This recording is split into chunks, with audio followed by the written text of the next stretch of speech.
Tony Dunn. Ain't nothing to it but to do it, brother. Let's roll. In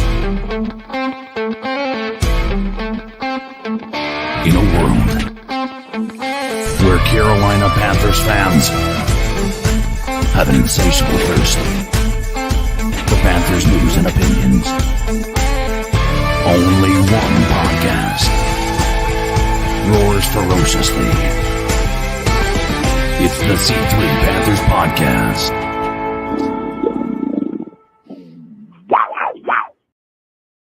We've got the blues, folks, and it's not the process blues. It's the emotional blues, as the Carolina Panthers have fallen to 0-2 to start the 2023 season with a lackluster beginning to Bryce Young's beginning as a quarterback rookie year for the Carolina Panthers, and more of a slow start for Frank Reich, a coach who is known for slow starts. Now, fans are already asking, is he the guy for the job even, which is wild in some cases? Will he continue calling plays? Now the media is asking him this. How will the Carolina Panthers rebound as they go on to play teams like the Dolphins, the Lions, on the road next against the Seahawks? 5.5-point dogs on the road. A little surprised it's not even more at this point. Will the Carolina Panthers start the season better than 0-6?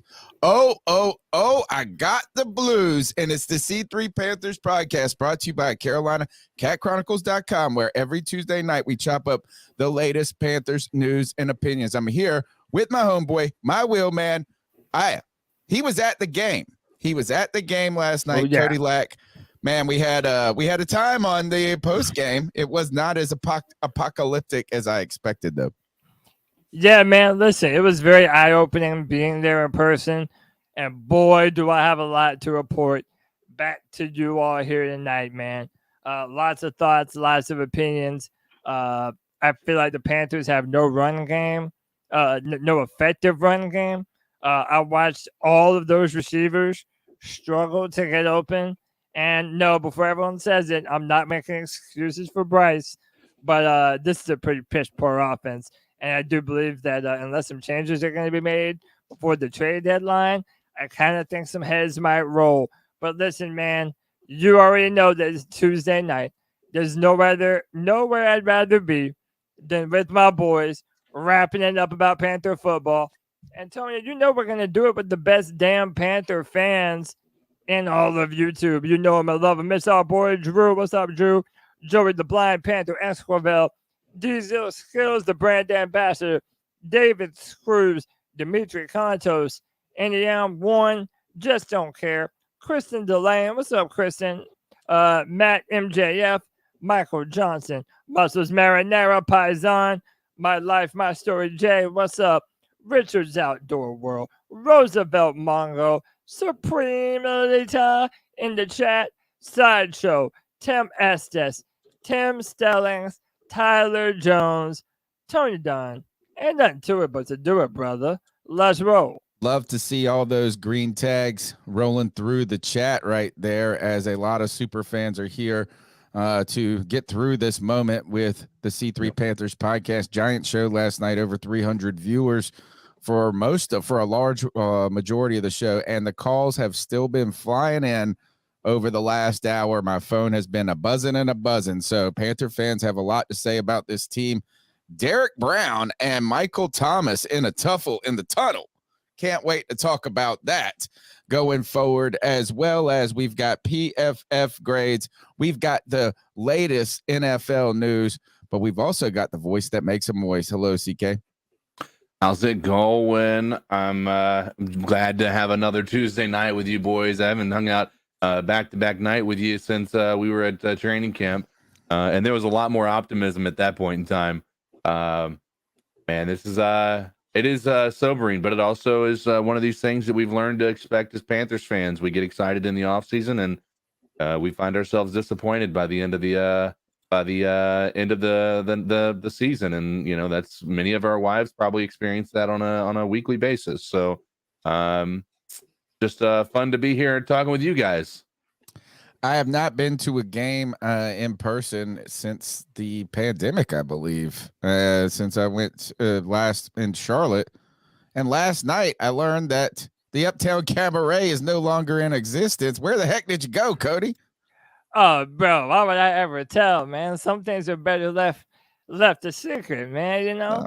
No Hey, kissing and telling. yeah, man. Look, we had a great time last night. After that performance, your boy needed to get a little bit tore up from the floor up. Shout out to Kevin. He says, "Cody, you a nasty son of a bitch last night." Nah, it ain't like that, bro. It's not just a penicillin. Nah. Imagine no. having an itch. Cody would have an itch. He couldn't scratch it. Dude, you don't know the half of it, dog. But yeah, man, no, it was a great night. I also felt like, listen, I've been to 3 Panther games in my life, lucky enough and blessed enough to go. I felt that it was a great crowd last night. It was loud. It was packed. I don't know what it looked like from the broadcast, but there was a lot of people there. I felt like it was a good turnout, great showing. But man, as soon as the Saints got that final score, people started to walk out because they already knew what was up. Are we ready to rumble? Yes, we are. And thanks to Gregory, Greg, the stat daddy, the bat daddy. Good to hang out with you again. Look at him sipping his C3 mug right there. Look how good that thing looks. I don't have a lot to say. Right now, I'm just going to sit back for the next few weeks, and I just want everybody to know that there's no application, there's no fee. You're free to walk up my hill, and you know, just be on my side right now. So there was a lot of things that went on last night in the post game show as far as people who've been giving me shit, kind of walking it back or looking the other way. There was some really fun stuff. Still getting comments each week that you're not a fan of the Panthers, though. I know, but like I said, my hill's getting crowded. Every week, more and more people join my cult. People either love the bat daddy or they hate every word that he says. Can we? Hey, listen, I'm a bigger guy. Can we use a different metaphor than something that's going to require exercise? DK's like, I'll stand here at the bottom of this hill. Hey, bro, I echo those same sentiments. I'm not down for the exercising either. Kev said he's drinking G-Baby Tears. You know that right. 2 years ago, I came up with an idea of a G-Baby Tears mug because of that. And maybe we're going to bring that idea back. We've already got some super chats in the house. Pull them up, read them out, and then we'll tell them how they can support the show. We're at 90 viewers now. I need that. 10,000, man. Share this link. Let's go. My man C Dog, 1983 TV. What's up, brother? Long time no see. This is Bryce Young isn't the answer. Hit the like button. All right, coming out swinging, bro. And yeah, Kev says I'm a nasty son of a bitch who needs penicillin, and I refuse to comment. How about that? It's the C3 Panthers podcast. You can be a part of the show by clearly being in the chat room, which is always one of the littest places on the internet. You can become a C3 super fan for just $1.99 and get access to additional content and opportunities. Like yesterday, each and every post-game show, we play Mega Mingo, and boy, we filled out some squares last week. One more sack we would have, and actually we need to go back and revisit the Mega Mingo card. Remember this for next week. I think we got 4+ sacks on the card, and when I made that's the next time I got to do 4.5 so that we don't have this lack of clarity. Is 4+ sacks 4 or more, or is it 5? I made the card. I guess I could decide, but I need y'all's help. C3 super fans, $1.99, get an opportunity each and every week to be eligible for Mega Mingo, where we're going to give the Jonathan Mingo jersey out at some point, and it looks like it's going to be sooner than later. Then we'll clear the card again and run it back, baby. So much fun there. You can find the show on Spotify, on iTunes, on TuneIn, wherever you get your podcasts. Make sure you subscribe. The best thing you can do to share is to share the show with a friend. As the Pat McAfee fella says, be a friend, tell a friend. We're hitting 100 viewers now. Last night we had over 300. You guys got to be part of this community. It's rocking and rolling. The number's 252-228-5098. The Carolina Panthers have started 0-2. The Tampa Bay Buccaneers are 2-0. The Atlanta Falcons are 2-0. Now the Saints are 1-1, and the Panthers have fallen to the bottom.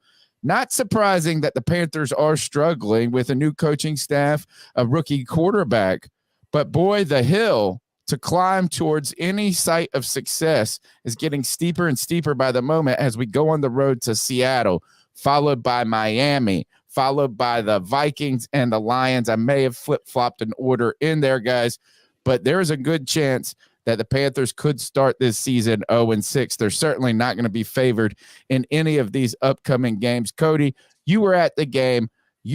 How bad is it right now? Carolina Panther fans, some of them have been freaking out. Some of them have been freaking out, and I don't know if that is an overreaction or if it's necessary. Should we? Don't panic. Should we be panicking?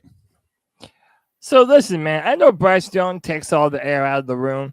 I mean, he's the quarterback that we traded up to number 1 for. He's the guy that's supposed to be the savior of our offense, the savior of this team. I understand that. But I'm just going to be honest with you because I've never been anything else other than honest. When you're watching the game, Bryce Young does not look like the problem with this team. What I see are a bunch of wide receivers that never get open. And listen, real quick, I want to issue a personal apology to Anthony Piccarello, who, by the way, did a bang-up job on the show last night. I caught some of them. Thanks for filling in for me, bro. And JJ, because they have been saying for a long time that our wide receiver core is boo-boo, that they're trash. And, dude, when I'm sitting here telling you that Jonathan Mingo, other than the final drive of the game, Jonathan Mingo is not getting open. Now, granted, it's only 2 games, but there are other rookie wide receivers through 2 games that have looked far better than Jonathan Mingo. The man is getting absolutely no separation. DJ Chark, I know it was his first game back, but it ran a lot of real lazy routes. Again, no Terrace Marshall at all to be found. Adam Thielen, again, no speed to him, but yet he remains the most consistent wide receiver on the field. And what makes it even worse than the Panther or opposing defenses knowing that the Panthers are not going to be able to throw the ball deep, the Panthers were not able to run the ball at all last night. Boring play calling, running Miles Sanders up the middle for 2 or 3 yards at a time. They were just able to do nothing. And I understand why people are already calling for Thomas Brown to pick up the play calling, because right now, everything that they're doing on offense looks uninspired. It looks boring, and it looks like no one has any desire to want to go out there and beat someone's ass. There is zero edge to our offense as is. On the other side of the ball, our defensive front 7 is nasty. They really are, man. They were pressuring Derek Carr, getting home, hitting him. I mean, they were really doing their job. And early on, just like versus Atlanta, they kept us in that ball game. But as time goes on, that defensive backfield is torn to shreds. Dante Jackson missing plays, out of coverage. CJ Henderson, my Lord, CJ Henderson. Our defensive that's backfield, being too hard on him, man. No, you're not hard enough. Man, Olave catch was fucking miraculous, dude. Every single game now, there is a play where CJ Henderson is being absolutely destroyed. There's no more excuses for it, man. Well, you were making a ton of excuses for Bryce Young right now. Whatever. Because here's the thing, Cody, is that he just didn't have a great game. A good game. He was not good yesterday. 2 good games. Yeah. Didn't have 2 good I'm games. not. I think week 1 was better than week 2. Fine, but he was nowhere near the worst player on the field. That's caveating a lot of things. Just say this. So you don't have to say but. Just say he didn't have a good game. Yeah, it didn't have. But again, that's all I got to say. That's all I got to say, because you can say now. There's this stupid ass clip floating around right now of the almost pick he threw to that one guy that Adam Thielen reached back and blew up. And they're like, there's no way he shouldn't have more separation on that route. There's no way you should throw a fucking loopy lollipop over to the corner and think that somebody can't go get that and track it down. So it doesn't matter if he was 3 steps ahead of that dude or not. When you throw the loopy lollipop, somebody's going to go track that sucker down. So, like, I mean, this is the thing, is the excuses. The excuses, look, the Carolina Panthers are not a good team outside of their defense at the moment.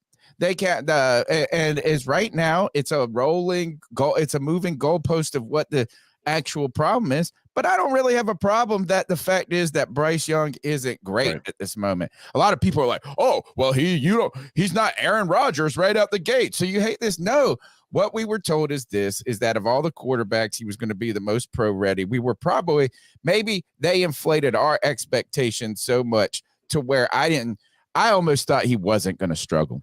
I mean, like, it was like, and maybe that's just me sipping the Kool-Aid or whatever it was. But the idea is that he's left plays on the field, which is fine. Everybody's going to leave plays on the field, but he didn't have a good game, bro. He had a lot of missed opportunities, and man, I'm telling you that he had. I disagree with you on a lot Cody, of them. He's missed Mingo twice deep over this. I'm not saying that there weren't, but I'm saying a lot of them seems a little bit far-fetched to me, especially when you consider Bryce Young and that running scramble. If it wasn't for Bryce Young and his mobility, we would not have any. He's not even crazy mobile, though, Cody. He's not even crazy mobile. It doesn't matter. He was the only one picking up first downs. You're right. Our bitch-ass wide receivers. I may not say. Receivers are fucking dog shit, bro. I'm here to tell you. And by the way, 2 weeks ago, we had the best wide receiver core in Carolina history. And you're right. Yeah. And that's why now they're dog shit. And that's why but Bryce takes no blame for it. I apologize to JJ. I apologize to Anthony. They tried to tell me that this receiving core was not it. And they're right. If y'all want to take this as, I'm making excuses for Bryce. Well, what do you call it? I'm not saying I'm not saying that Bryce played well. What did he do well yesterday? If you're pick up the only meaningful first down. So he had one scramble on a wide open field. And the only meaningful touchdown drive. What did any of his wide receivers do for him, Tony? Cody, what did the defense do on that touchdown drive, Cody? Was open all the time. He just wasn't. Cody, Mingo has been my biggest disappointment so far. Cody, you argue that there are not a lot, like when Tony says a lot, I can almost guarantee you when I go back and watch the All-22, there is the exact same amount of bad plays where Bryce Young had a clean pocket and a shot hit the receiver that he didn't do, as there are plays where the pocket was blown up or the receiver didn't do what they were supposed to do. I guarantee you it's 50-50. I guarantee you. He just didn't have a good game. So if you're going to say there's not a lot of plays he didn't do bad, you can't say there's a lot of plays the wide receivers did bad. You can't do it. You can't have it both ways. Oh, yes, I can. No, you can't. Yes, no, it don't work that way, man. It doesn't work that way. It's all about that counter recognition, dude. Nope. Because let me tell you this. I promise you. What did he do well yesterday? No, enlighten us. You were there. Tell us what he did well. Because if you say a scramble up the middle on 3rd and long, where they play a prevent defense and the middle of the field completely opens up wide, and you have a 22-year-old kid that goes and runs 25 yards, are we supposed to holy fuck, holy cow, man. Watch out, Anthony Richardson. He got wheels. He hit some nice out routes to the sideline to DJ Chark.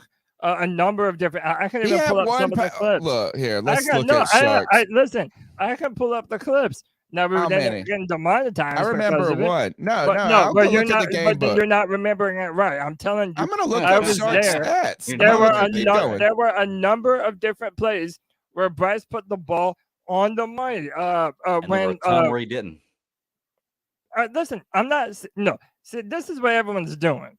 Everyone's saying that if I have the gall to say how dog shit our wide receivers are, then I'm making excuses for Bryce. That's not it. I'm not sitting here telling you that Bryce was incredible. But if you're going to sit there and tell me that Bryce Young is the problem with this offense, then you're not watching the same team that I am. I'm not saying That's he's what I the didn't I'm say problem. it was a problem. I He's just said he a didn't have a problem. good game, dude. He's a Yeah, problem. no with one the did. offense. Tell me Yeah, one he's player not on the offense problem. that did. Tony, who played well on Nobody. offense? Nobody. I mean, that's what I'm saying. Not a single person. And I don't have to say but. I could But say we this. traded 2 Zero first-round people. picks and DJ for this. He's supposed to lift these players up. You guys argued he had a bad wide receiver core and a bad offensive line in Bro, Alabama and still DJ dominated. Shark had one catch. That's what I'm saying. You yesterday. guys argued all You this said shit before several the season times. started. He had one catch for 15 yards, Cody. I'm playing the Yeah. clips. Yeah, he had one catch. I'm looking at the stats. I remember the exact. Don't play the clip. I'm looking at the stats. Look, Adam Thielen was 7 for 54 with a touchdown. Chuba Hubbard was 5 for 34. There with was the- one play that DJ Chark got. Yeah, one. That was to the You left said sideline. Okay. There was in the final drive that we end up scoring a touchdown. There was a tight window throw that Bryce made to Jonathan Mango. Good. That was You mean that right we where they're it needed to playing be. prevent defense? That look, we don't need to defend him at this moment. He just didn't play well, Cody. Yeah, and neither did our wide receivers. But True. that's Fine. And what I'm here to tell you is it's a bigger problem than you're making it out to be. Here's the difference, Cody. It's a The wide very big receivers problem. can't play well if Bryce doesn't play well. Like it's a symbiotic relationship. That's dude. not And- entirely true. and vice It is versa. true. You cannot have a great game as a wide receiver if you have a bad quarterback. game. Greg, There's no that is way. not true. How many 1,000 yards receiving did DJ Moore have with a mediocre and less than one of the bottom tier quarterbacks? He did it with Kyle Allen. He did it with Teddy Bridgewater. He did it with Sam Darnold. The dude. I mean, you can't say that. And the other piece to this is, if you have a good quarterback, if you have a bad quarterback, you can still perform bad as a wide receiver, never even get a target coming your way because you're not getting separation. That's the concern here. I'm in agreement with Cody. I think that, I think we're putting so much blame on Bryce, but there has to be blame on the wide receiver core as well. Like when there I'm were not blaming opportunities. CK. I think that's the thing is people have to blame so much. CK, I don't even like that word. You can say this. The only thing I agree right now is that entire offense played like shit. Right. But the I agree problem with that is statement. where Cody is having to defend where his position is people that are saying that this was on Bryce, that this performance was horrible. And Bryce didn't play well, but it's also okay to say that everybody else didn't play well either. Agreed. I agree with that. And I'm not disagreeing with that point at all. Like I said, I'm not putting all the blame on Bryce, but he does shoulder some of this blame. He was meant to be what we traded him for. If we drafted him naturally, it'd be different. We traded for this guy. He was supposed to be the guy. And my counter to the DJ Moore thing is DJ Moore wasn't a bad receiver. We're not arguing DJ Moore was a bad receiver. He had great games. Right. But my point being is that you can have a bad quarterback and you still perform underwhelmingly. Okay, but if a quarterback throws for 200 yards and 150 of them are to one receiver, then of course the wide receiver is going to have a good game when the quarterback had a bad game. Let's just say this. I did not expect, first of all, without that last drive, Cody, he would not have been 22 for 33. Right? And Is he would have that had less than 100 yards. soft prevent defense let us go down the field? It wasn't like he was a miraculous play all of a sudden. All right. The real thing for me is I don't care about the statistics. I don't care about the statistics. I don't care about, okay, well, good. He's the fucking #1 draft pick. He should have some nice throws, Cody. If he didn't have some nice throws, that would be even more fucking ridiculous. Like Zach Wilson. I didn't say that. I just said this. I'm willing to say he had a bad game, dude. Zach Wilson has some nice throws. What are you talking about? He just played like utter dog shit. No, he I said he had a bad game. Wilson. Dude, look at his stats. He played worse than Zach Wilson. That's a bad example. Zach Wilson I'm not giving up on the dude. game. I'm just saying this is to make a bunch of caveats of why he isn't doing well is also, it's like, here, why don't we just put it down the fairway on this one? And just say this is that the receivers aren't getting things done. Jonathan Mingo hasn't been as as exciting or productive as somebody like Zay Flowers or Tank, whatever the other Tank something or Jalen, I believe Jalen Watkins, or even the Rams guy, right? So yes, you could say that. Last night, the Panthers offensive line played really poorly in comparison to the way they played last week. It's actually kind of strange of what happened last night, and Right. how almost is I can understand Bryce struggling again. Yes. Brand Yeah. new. Really I can high. understand that. Mhm. The implosion at offensive line, which you could say injuries, the implosion with the play calling and this superstar coaching staff. I just thought this, Cody, that it would be better than this. Regardless if you're ready to Sure. say the wide receivers all are did. dog shit. I mean, fine. Okay. I mean, I'm not even really ready to say that. I think that is even an overreaction, but hey, even if they are dog shit, I thought we would be more competitive than this. CK kept coming back last night to ultimately how, hey, maybe this is a testament to some good defenses. That could also be a factor here. I just was like this. I kept telling myself we drafted Bryce Young for the intangible moment, And you know what? The defense gave opportunity after opportunity last night to let us hang around.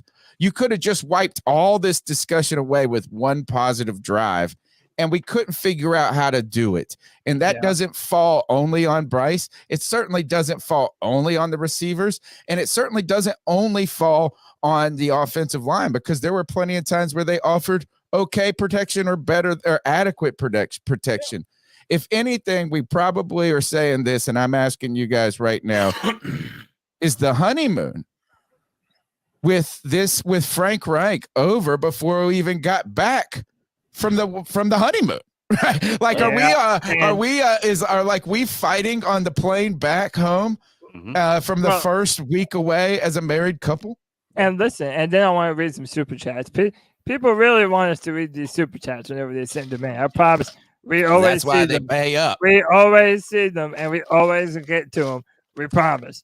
But I mean, listen. When it comes to this team, one of the things that you also didn't mention is the change in left guard and right guard.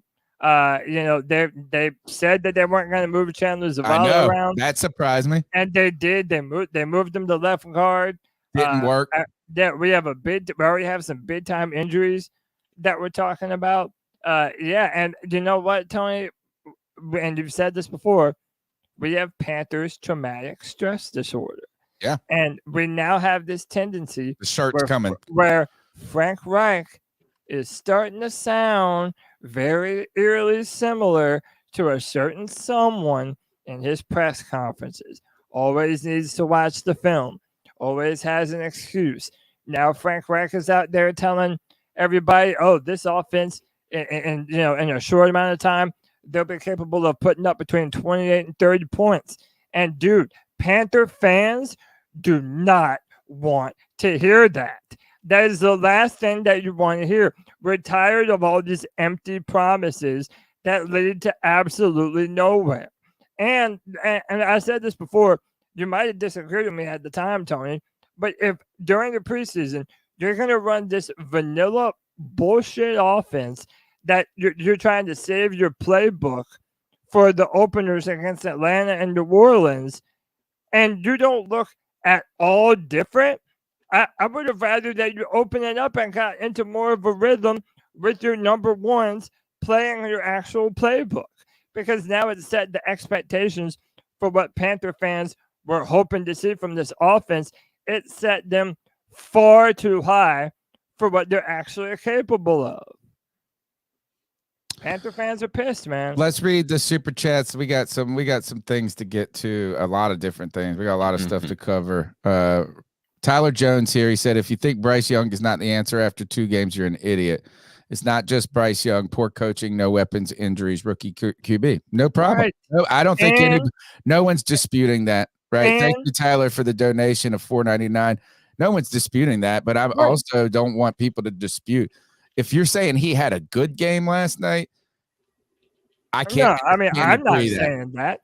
So I just want to say this is, I think the fairest thing you said is the entire offense played poorly. And that's from the coaching staff on the offensive side down. They were given short fields. They were given opportunities. And I'm not sour on Frank Reich just yet. I was a little irritated that he kind of was stubborn in his press conference about how he could have changed some things, but I will take issue with the vanilla play call in one moment. Here's C-Dog, 1983 TV, $2. He said, Cam Newton threw for 400 yards in his first and second game. Get the fuck out of here. Don't ever. Here it comes. A chorus of he had Steve Smith and Greg Olsen and Jeremy Shockey. Are you really about to sit there and pretend like that doesn't matter? You know who he also had was hold on. He was a fucking awesome offensive Jonathan coordinator. Stewart and D'Angelo Williams. I think Jonathan Stewart was hurt that year, maybe. But who was that? We had an awesome, like he was our he had a cool name too. Somebody in the chat help me out.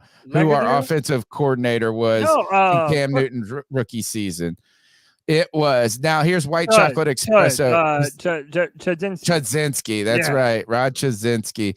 That amount we trade for Bryce, he won't be judged like other rookie QBs. He's had 2 bad games. I saw a wide receiver in Hurst open a couple of times. He overthrew. Yeah. And I think, look, it's okay to have bad. It's okay. It's okay. I'm not freaking out. I just get irritated at this point where we just can't say he didn't play well. I mean, it's fine. I mean, it's rookie's going to come with bumps and bruises. I don't need it. I'm not giving up on him. I'm not giving up on Frank Reich yet. I think this is, I don't even like the vanilla play call shit that you guys say. You don't have to have some crazy schematics to win games. What you have to know is you have to see things that are working and not working at the moment. And what you can do is when you aren't able to run the ball, you don't give up on the run, but you find other ways to manufacture what would be quote unquote rushing yards. And that is screen pass. Why is Miles Sanders? Look, Miles Sanders had 3 catches for 4 yards. Can we find ways maybe to get some two back sets out there and do some things like that? Can you have some different, when it's just not working and you're not winning the point of attack? Do you just keep trying the same thing over and over, or do you diversify? Here's Pipe Slinger with a $9.99 love bomb. He said CJ and Axon Jackson played fine. They only let big plays happen late in the game when they were gassed from bailing out the offense.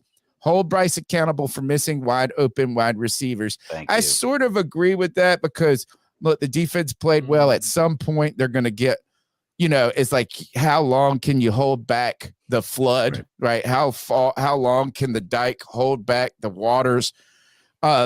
Dante fell for a double move. That was that like Greg noticed and said last week was the same exact thing that they did late in the game.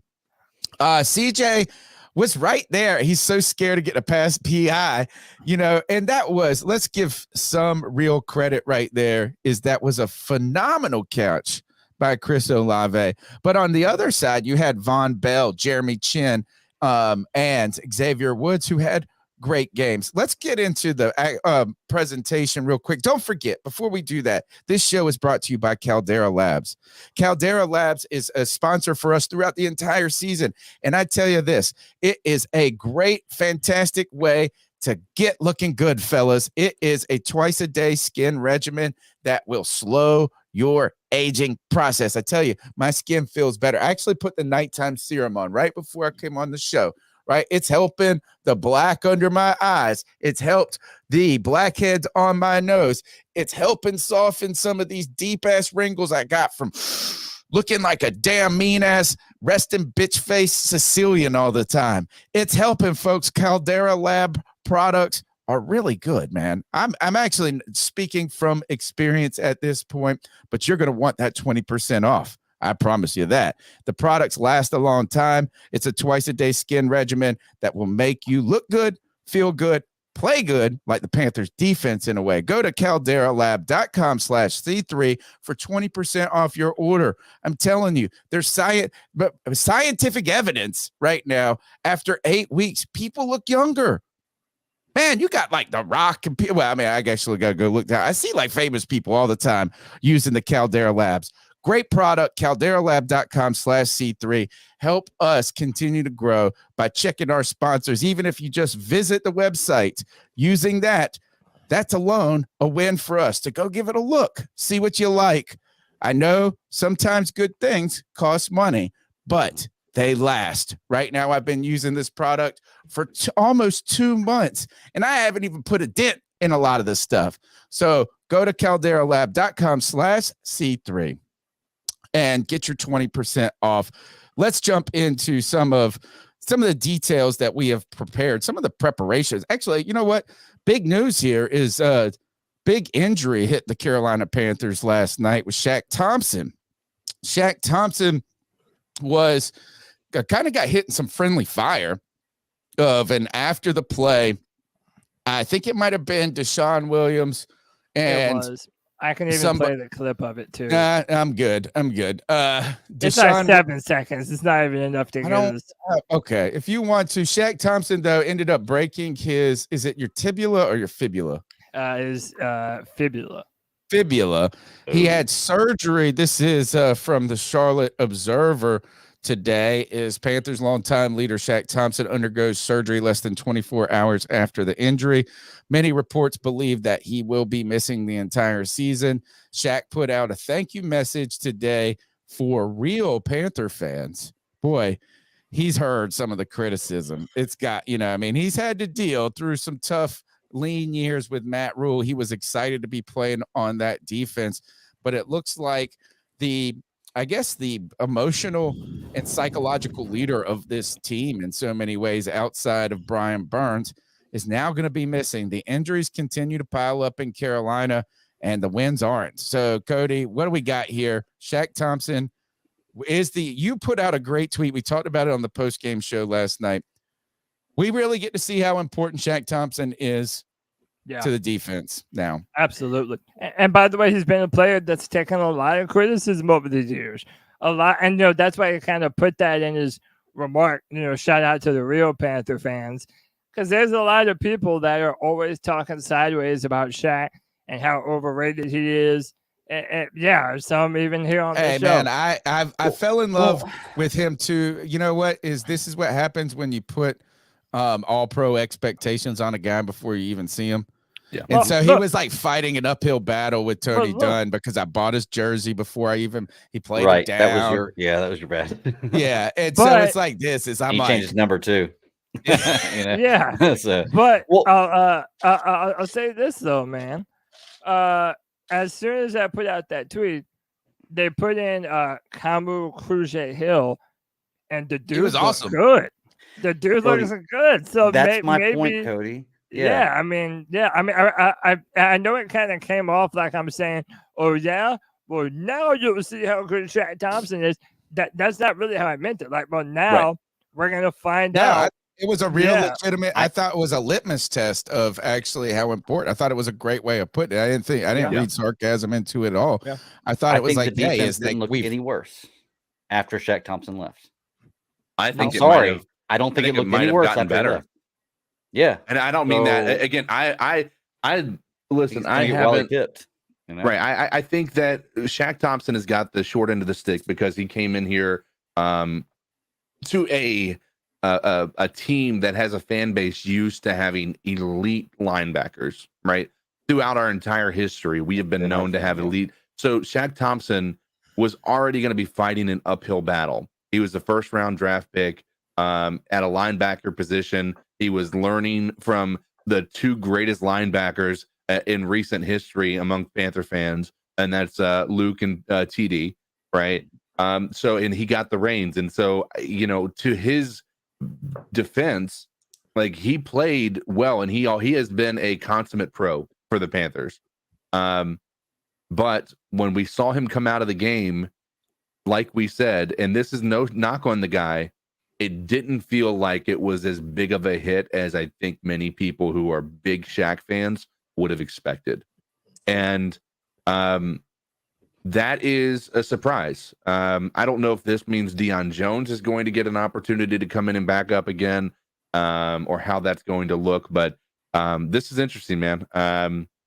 I think Cody, that tweet was very, very profound, especially in hindsight. Now that we see what this defense looked like, even without Shaq, it didn't. Now, to be fair as well, it did get worse towards the end of the game, but I don't know if that's a Shaq issue. I think that's the offense not keeping the defense off the field issue. Yeah, Jay Thomas asked, he said he doesn't know much about Camus Grugier-Hill. Camus Grugier-Hill was drafted in the 6th round, 208th overall in the 2016 draft by the New England Patriots. He was waived as part of their final roster cuts. He did find himself on the Philadelphia Eagles in 2016. I want to believe that was if that was their Super Bowl year, then he would have, or the next year, he would have been around Frank Reich at some point. At least he would have heard the name Frank Reich or somehow would have encountered them. Right. He then would go on to sign in 2020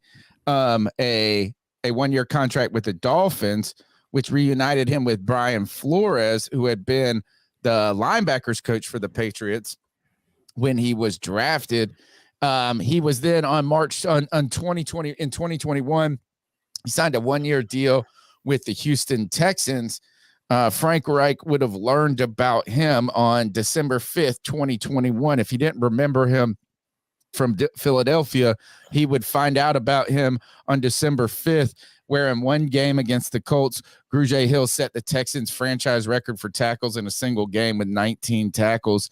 He re-signed with the Texans last year in 2022. And in October 2022, Grugier-Hill asked for and was granted his release from the Texans. He said, "Let me out of here" last year. And then he played a little bit with the Cardinals. Now he's with the Carolina Panthers. He had a fantastic preseason training camp. He was really a name that people were calling out all the time. And like My Life, My Story says, Camus might be a gem like Luvu. Camus and Luvu, right, is that those guys. Luvu is another guy who he was an undrafted free agent. This guy, some people might argue he's one of the best. He's the best player on the defense in some cases. I know you're going to say Brian Burns. I think it's Derek Brown, but it's the trifecta of really good players that are making differences to me. I think the argument for Luvu is he's the most consistent player on this defense, and I don't even think it's close. 205 people watching the broadcast. Smash the thumbs up button. Be a part of the show by calling in at 252-228-5098. Greg, you said you had a poll in the chat. What is that poll? I do. I have a poll, and it's actually one of the most equal polls I put in here right now. It's kind of building up at 65%. So I asked all three of y'all this last night, but I wanted to get Cody's opinion too. If Carolina goes 0-6, do we trade Brian Burns to get back in the first round of the 2024 draft?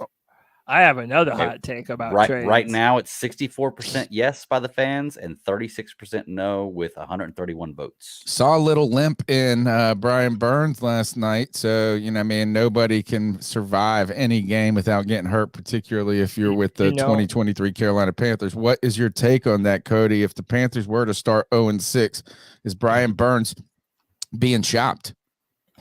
Yeah, I think you have to, because then you're looking at having one of the worst teams in football without a first-round draft pick. And you've denied paying him the money that he wants anyway. So you might as well. You know what really doesn't help? Brian Burns? And I'm a Brian Burns defender. I love Brian Burns. I think he's a great player. I think he's gotten better year after year.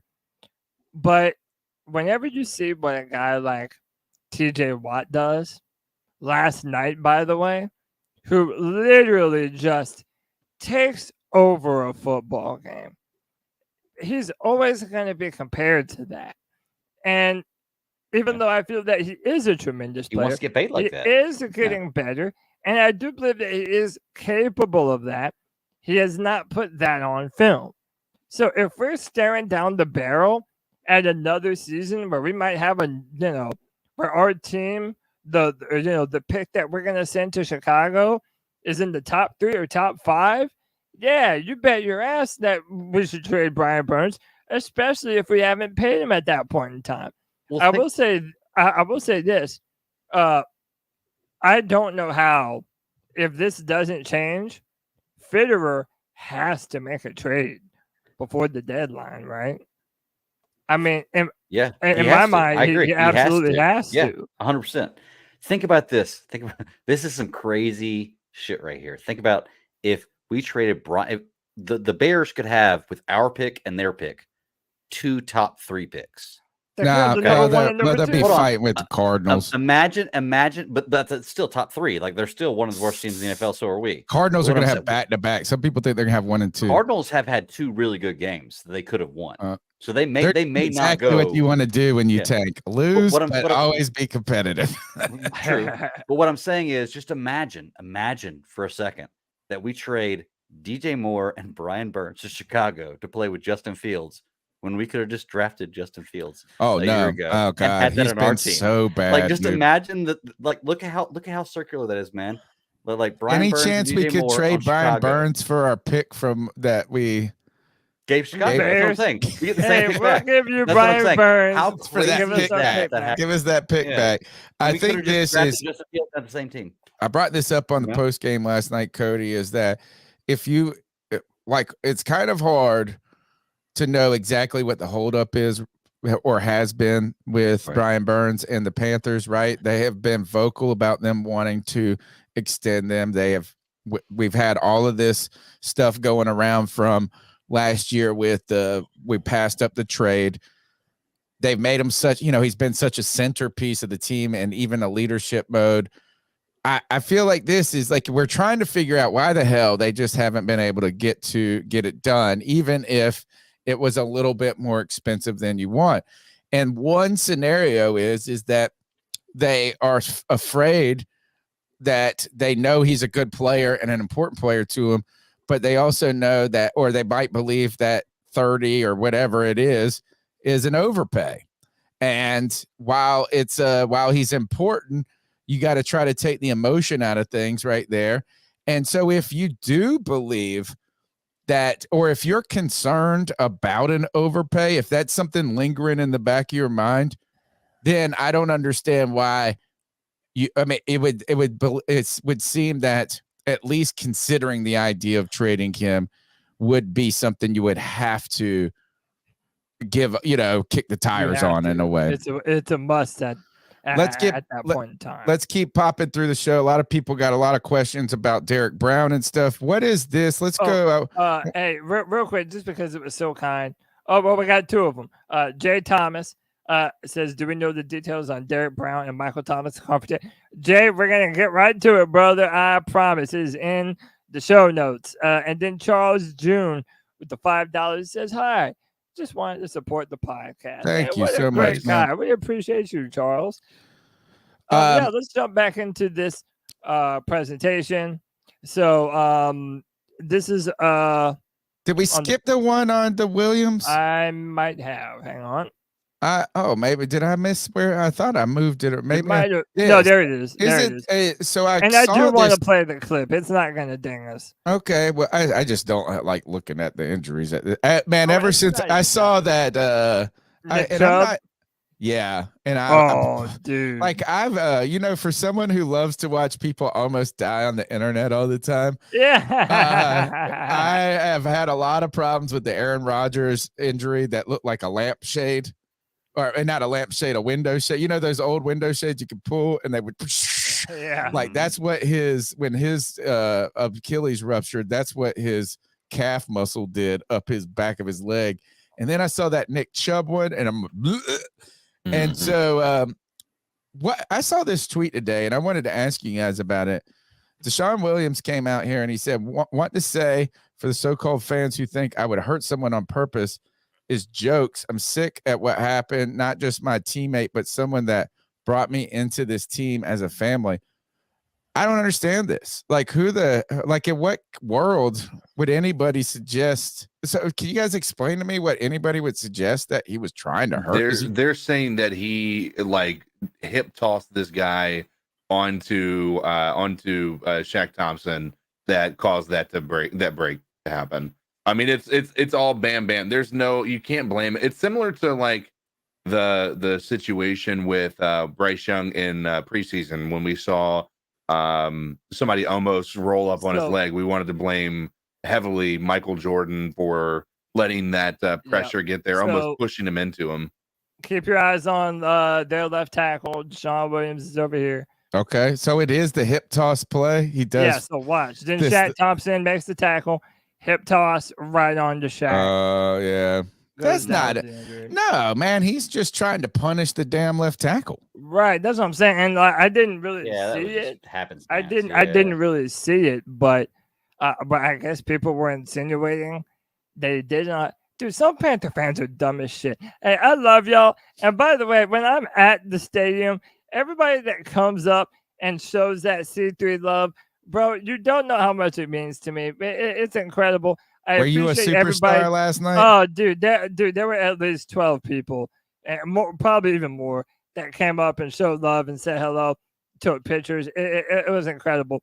But like Panthers Twitter has been wild lately. I mean, talking to players, about players, and just saying dumb shit. Like, I think it's why fine would to talk Deshaun about Williams? players, but when you start mentioning them, like, do you Yeah, just and say it's like, it's like why would Deshaun Williams ever do anything to hurt another one of his players? Like, it makes it doesn't even no make sense. in the world. Yeah. Everyone's just everyone listens to Yeah, their of course, my emotions tinfoil hats. more than they Yeah. listen to their brain, and it's a problem.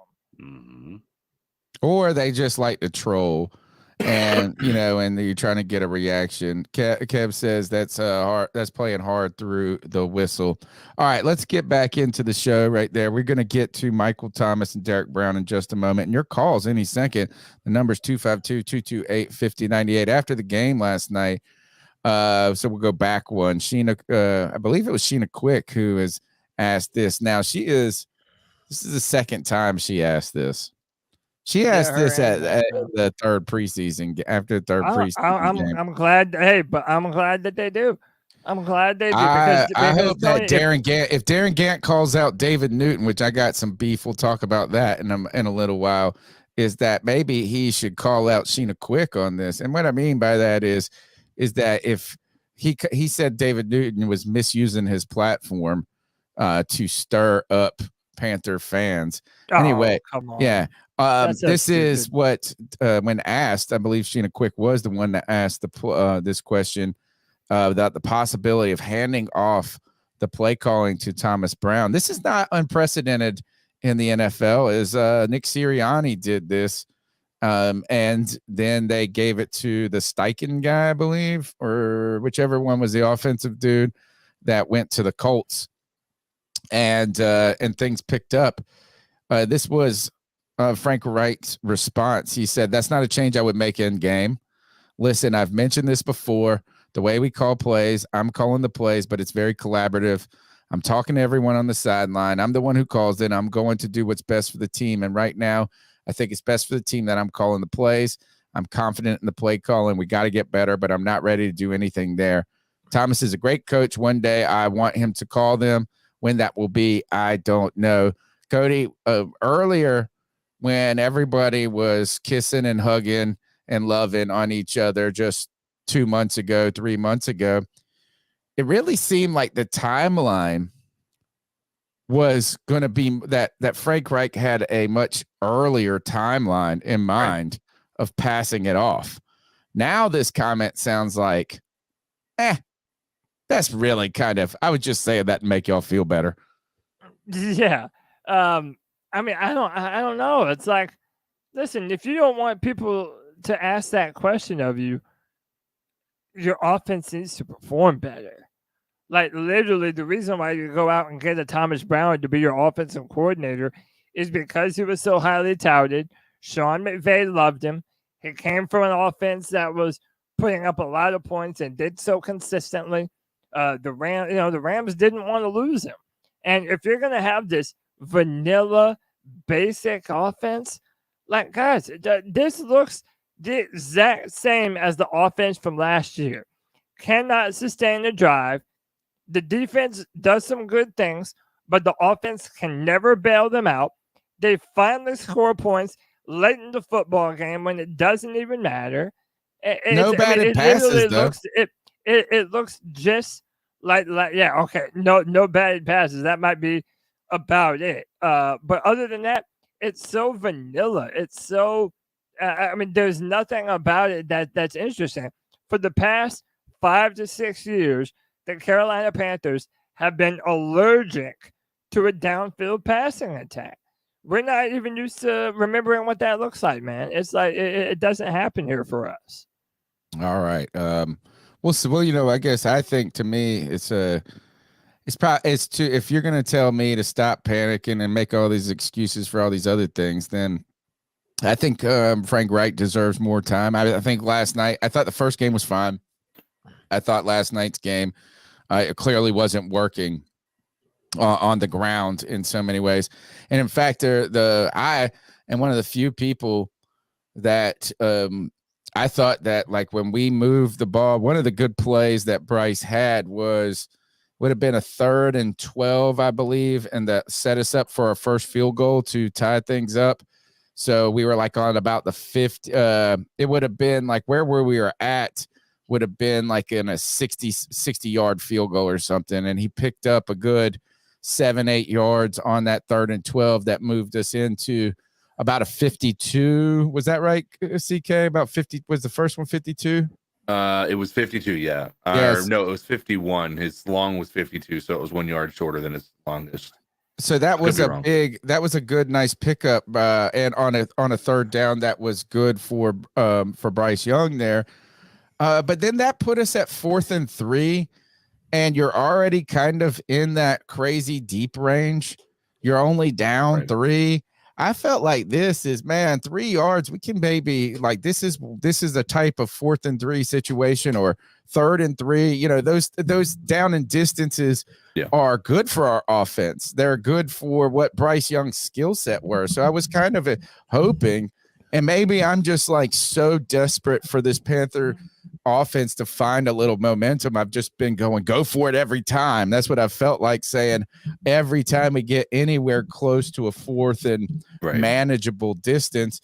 But, so you get down there. Other than that, the play calling, I don't know, is that we'll see. I think that, look, you give it some time, but nothing was working last night on the offense. And I don't think it was just play calling, but it certainly didn't help when it came to running the ball on 1st down and getting nothing, and then it was, I don't like the term vanilla. It just wasn't working. It was pretty vanilla. Okay. Hey, real quick, man, we have some beautiful fans, man. First, I want to make sure I read them all. Kenneth with the 499 says, you guys don't think it's a tad bit too late to trade BB since we didn't take the 2 first-round picks? That'll really make Scott a failure, in my opinion. And Kenneth, that's what's caused me to do a 180 on Fitterer. I think this thing has been so thoroughly botched, and this team is still such in sore need of talent that I really don't know who else to blame but Fitterer. So I 100% agree. Anthony with the 199 says Burns for Harrison Jr., Tank, and reroll. Rare Gamer 99 with the $5 says Frank is a mediocre reject from the Colts, and the only reason he is here is because Tepper wants a nostalgic storyline to sell tickets. Prove me wrong. Wow. Coming out swinging haymakers, bro. And then Josh Dyson with the $9.99 says, love the show, boys. Been watching since Tony started 10 years ago. Thanks for the therapy and keep up the great work. Keep pounding. Shout out Josh, man. They just keep coming. Yeah. This is what a generous night. I think there might even be one more in the hole now.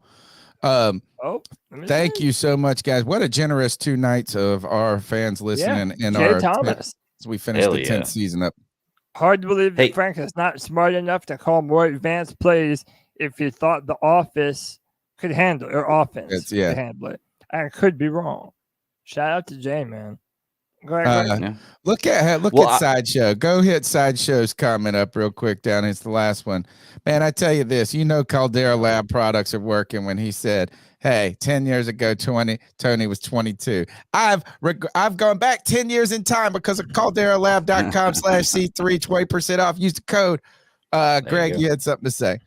Yeah, just real quick. I put a new poll in the chat. If you're in the chat room right now, I don't know how many people we have in there right now. I know it's quite a few. We have 219. I put up a poll for the Carolina Panthers after 6 games: 0-6, 1-5, 2-4, 3-3. I couldn't put 5-2 because it just gave me 4 options. but I don't think anybody thinks we're going to go 5-2. So if you get a chance, vote in that poll. When I get to 30 minutes or so, or at least 150 votes, I'll take it down. We'll see what the results are. But yeah, check it out. We also, think. speaking of happy times and good times, thank you, Carolina Panthers guy. He said, I've been CPG says, I've been rocking with Tony for 10 years as well. Keep pounding. Happy birthday to Frankie Louvu. Shit.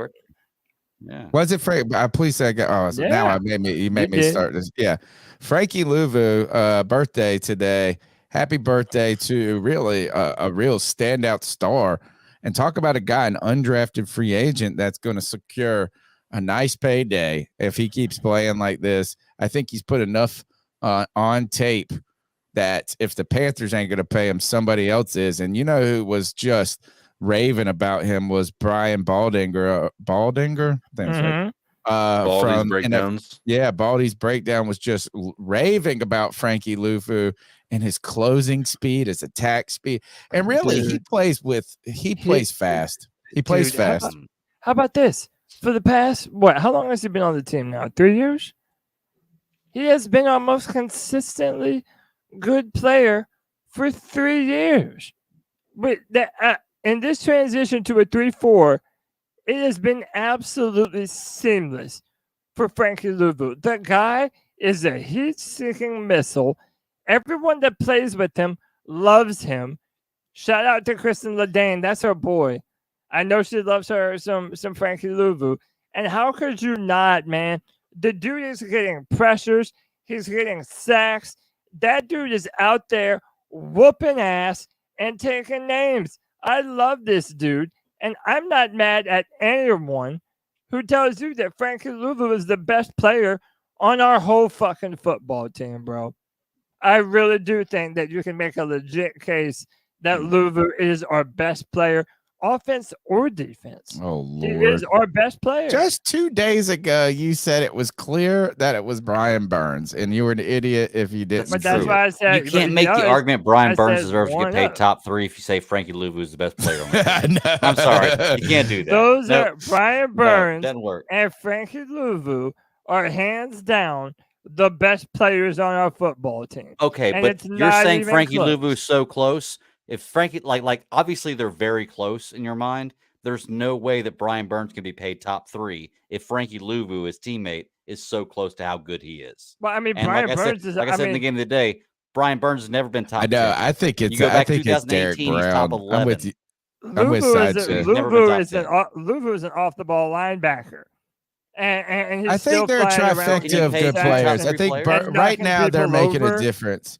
A lot of people, though, I thought that last week when they said that Burns disappeared in the second half, I thought that was an oversimplification of how the game was going and the double teams. Some people are, again, coming back and saying that you can scheme him out of the game.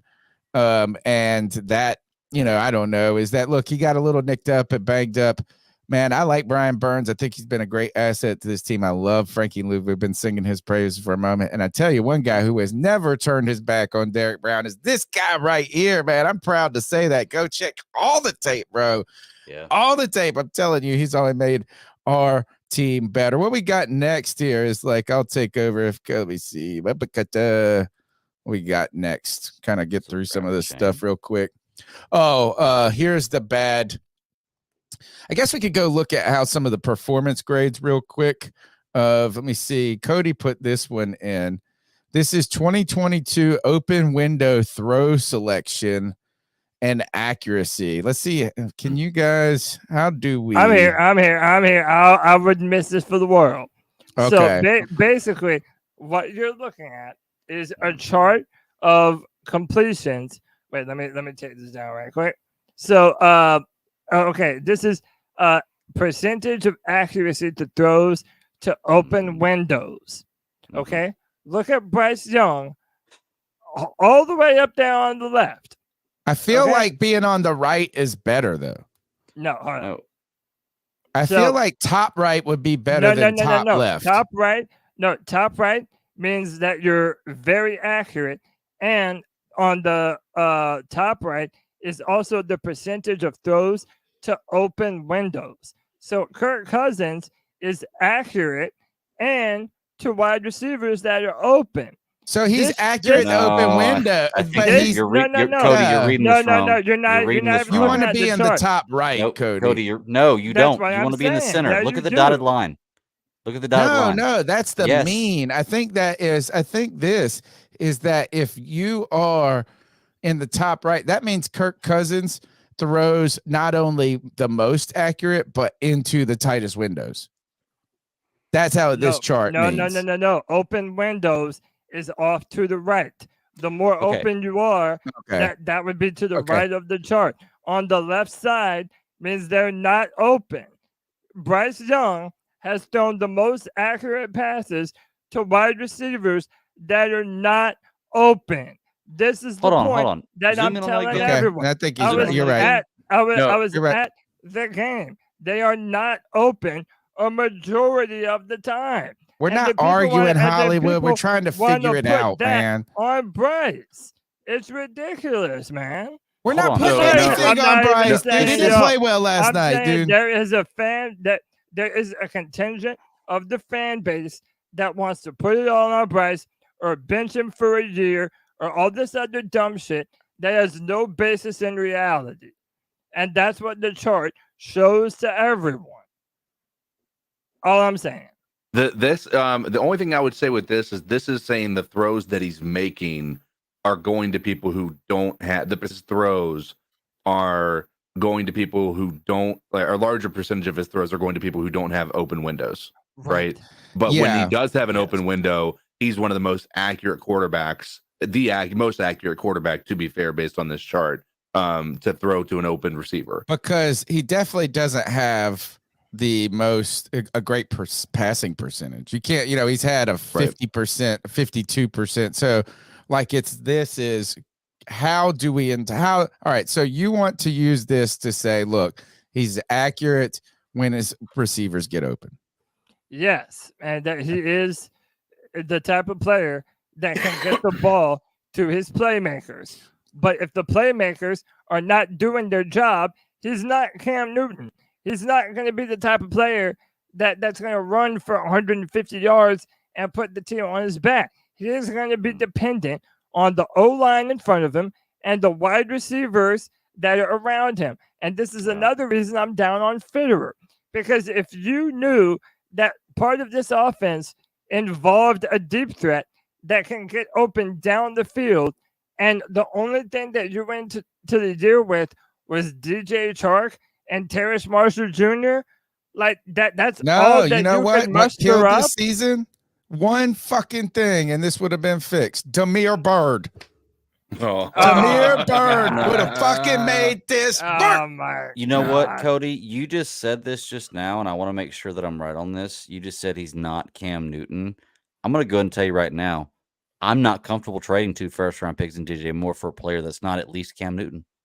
Oh, it don't matter. So there you go. I would Right say there you go. this You as just, well, you just you proved know, it for me. matter. He's not Cam But- Newton. Seriously, Cam Newton won 1 MVP, went to 1 Super Bowl. I'm not willing to trade away Yeah, the but Cam franchise. Newton's game is different, dude. You can't, when he says he's not That's Cam what Newton, I'm I don't saying. think he's not saying he can't be the caliber Yeah, I'm player not- that a right. Cam Newton was, that he couldn't Different be an style. MVP, but he isn't 6'5", 250 who can manage to look. Is You Cam? mean that drafting a smaller quarterback is a No, disadvantage? No, that's not what he's saying at He's all. just not going to beat you with his Wait leg. a Like second. Cam He has Newton nothing was to a do with running those. back as well. Greg, Cam Greg. Newton was electric in, like, you could just say this is, you could just design the game for him to be the massive running threat. And you can't do that with a Patrick Mahomes. You can't do that with the Tom Brady. You can't do that with, so you have to, that doesn't mean Tom Brady. You could say this is Tom Brady is no Cam Newton. No, I would say Tom 100%. Brady far Greg is- exceeds Cam Newton. No, Greg their is like- games are Greg, different you're style. not understanding the comparison. We're I get it. I saying get that it. even if you you're had, saying in but style by the of way, play, I'm saying not Hall of talent. Famer. I'm saying Hall of Famer Drew Brees would not have been able to do what Cam Newton did without the wide receivers and without Really? the help You don't on the think so? O-line. Well, Drew Brees took You a don't few think Drew years Brees too, would have been guys. able to make those wide receivers better And then Well, he make them did, but competitive. he didn't do that till year 3 or 4 after he had a pretty good year in San Diego, but then they chose to go with Phillip Rivers, where actually they really tried to go with Eli Manning. He said, hell nah. But then they went with Phillip Rivers. Then they shipped, so it's like, hey, Steve Young didn't start out a Hall of Famer. Tom Brady didn't start out a Hall of Famer. No, he did, actually. Tom Brady is the one exception. He did start out a Hall of Famer. Well, no, he came in the started third- as a game Yeah, manager he on a did. He came in the Hall fantastic of Fame. team. He won a Super Bowl his first year. But Well, to so be did, fair, like, if you look at his Roethlisberger. stats, if you look at his stats, he And wasn't like Roethlisberger's a Hall of Famer. Roethlisberger was the second year. Oh, was So, it I a second mean, year? White Chocolate Espresso with the 4.99 says Jalen Hyatt had 1.27 separation time, but had 2 touchdown catches for 89 yards. With 2 catches, he burned the defense. There is more to this chart. All right, well- I mean, that's still beside We're the going to point. get to the grades. We're going to get to some grades, PFF grades, but we had a great super chat earlier that asked us what the heck happened at the end of the game. And I didn't see this till late today, right? Yeah, So I didn't know what you're talking about, to be honest with you. Oh, this is awesome. Oh, you haven't So I seen it? saw I'll it says pull it up. Panthers defensive lineman Derek Brown. I got it pulled up, Cody. Oh, you already have it? Yeah, I put it in here because we can't embed the videos in the presentation the way that works with StreamYard. But this is what happened is here. We'll go ahead and let me go and roll it and let you guys see what happened here.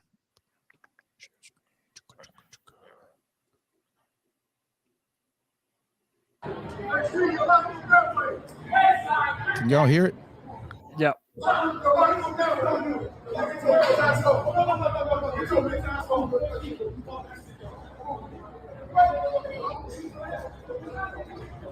there it goes. Boy, Michael Thomas, a dummy. Michael Thomas is like one of those people. Like, if he actually got into a scuffle with Derek Brown, he would be dead. Oh, totally. By the way, totally. did he? But apparently he shouted out West Side Crip or something. So he's like talking on some gang shit as a millionaire. He said Like, that? dude, yeah. He Oh, was like, yeah. I think he he got said in so- trouble he early said- on in his career with having a gun and some different things in New Orleans. Yeah, he said West Side Crip gang. And it's like, bro, you're a real cornball. The only thing that you could do is run slants. He was backing up the And entire cry. time. All he does is cry for everything to be a pass interference. Bro, he's a diva. And you notice how his ass was backing up the whole time. You damn right. Derek Brown was They coming after would him. murder Derek him. Brown They would pull would him have apart sun- Derek Brown and would eat have him like a sunned his chicken ass. wing. Derek Brown would have Mm. sunned his ass. Cornball shit, bro. Yeah, That's so why that's what nobody happened. talks about him as a top wide receiver, bro. He's a clown, man. Today, so just to keep up with the news, we got to get rocking and rolling, bro. This show it just gets deeper and deeper every day, man. We're 223 people in the week, man. You guys are fantastic. We're an hour and 15 minutes in, and we're just hitting what happened today. Panthers, though, have been trying to work out a quarter where they worked out a quarter. Breon Borders, who just served a 2-game suspension, and former Carolina safety Sean Chandler can now play again after his 2-game suspension. Don't worry, Sean Chandler, we don't need you. The safety room is just fine. The question is what are you going to do with the corners? Breon Borders really hasn't done any, he's a former Duke player. Breon Borders, and why did he get suspended? I meant to look it up. Suspended. But what this really is more than likely 2 games for the first 2 games of the 2020. He was with the Falcons, Breon Borders. Quarterback is suspended first 2 games. Why? It does not say. Suspended for using performance-enhancing substances. But he was a turnover guy with Duke, but that was also like 5 or 6 years ago. So he's had a slow burn trying to find a way into Carolina. I did look over at some Pro Football Focus grades. I know you guys can take them for what they are and what they will. But there's something, I guess, that we could at least talk about. I looked at, they had this article that was all the number 1 first round picks, and looking at those grades, Bryce Young, his overall rookie grade so far has been a 40.8 by Pro Football Focus. 59 snaps in week 2. His week 2 grade was 57.2. Young made 1 big time throw and 3 turnover worthy plays on Monday Night Football. They wrote it was better performance for him, but still not one conducive to winning games. His 7.1% turnover worthy play rate on the season ranks 3rd worst among quarterbacks. And I did just bring this up. I wanted to show you guys this. Here are the other 2 guys and their grades. CJ Stroud with a 60.7. He's played 84 snaps. He had a good week 2, 65.7, but also played an Indianapolis Colts team, right? Stroud dropped back more than 50 times for the 2nd straight week. Mixed results. He's looked solid from a clean pocket, but folded under pressure again, they wrote. Stroud is currently ranked 12th in the NFL with a 79.3 clean pocket passing grade. His 31 passing grade is under pressure. So, man, imagine him in Carolina last night. Stroud will have to improve under duress. And his overall, so he's got a higher rookie grade so far than Bryce Young. Anthony Richardson, he only played 18 snaps in his 2nd week. He did have 2 touchdowns, but both running. I said this to Greg before Lamar Jackson or Kyler Murray for doing that. Well, we did. So people complain about Cam being dead. Well, but hold on, Greg. Like I told you, that's what we knew he was good at. Those guys also finished out a game through his career, and they both started 2 games. Started them and didn't finish them. And that's actually bad for you because he hasn't finished them, and he still played better than Bryce Young. You're going to say in that both Bryce's games. Size is a problem, yet the big dude is more hurt and more injured than the little dude. You're trying to bring in something else to the argument. The bottom line is he's played 2 games, even though he hasn't finished them. He still played better than Bryce Young did. Greg, playing 2 full games. Your number 1 argument when we first were talking about Bryce Young versus everybody else was injury. That was never was it anything else. And Anthony Richardson could be injury prone. I'm not denying that. Like I'm not saying I never said he wasn't. Or he could just be running around sacrificing his body like a former quarterback would have. But let's be real. Let's look at the injuries. One was a quad injury, a bone bruise on his knee. Yeah, they hit his knee and he took him out for the game at the end of the game. The second one was a concussion that anybody that falls to the ground could have had, no matter your size. Size didn't matter in the second one. Yeah, but it didn't happen to just standard one. But it happens to a lot of people all the time. It happened to Tua last week. You're also moving the goalposts on that. We're talking about Anthony Richardson, who is going to be taking way more hits than anybody else, because what does he do more than any of these rookie quarterbacks? Run the ball. Fair point. That's when he got hurt game 1. He laid on the ground for a while because it was his knee. Because he was running the ball on a designed pass play because he wasn't trusting his ability to get the ball to his receivers. Yeah. Hey, AR could be injury prone. Like I said, I never argued that he wasn't. I just feel like when you have a guy who's 6'5", 250, and you have a guy who's 5'10", 200, when they take hits, there's a better chance of the smaller guy getting injured than the larger guy. Well, that's all. This hasn't been the case. Freak injuries can happen. Look at Aaron Rodgers. He fell down. Because he's you can't do it like whenever the big players get hurt, it's a freak injury. But whenever a small player gets hurt, it's because they're small. So let me ask you, Cody. I just don't think we should say Anthony Richardson has played great just because he's run the ball. Everybody knew he was a runner. What's his QBR? He's played great. He's played better than Bryce in both games. Justin Fields is Justin Fields as a runner, quarterback? Passing and running, he's played better than Bryce.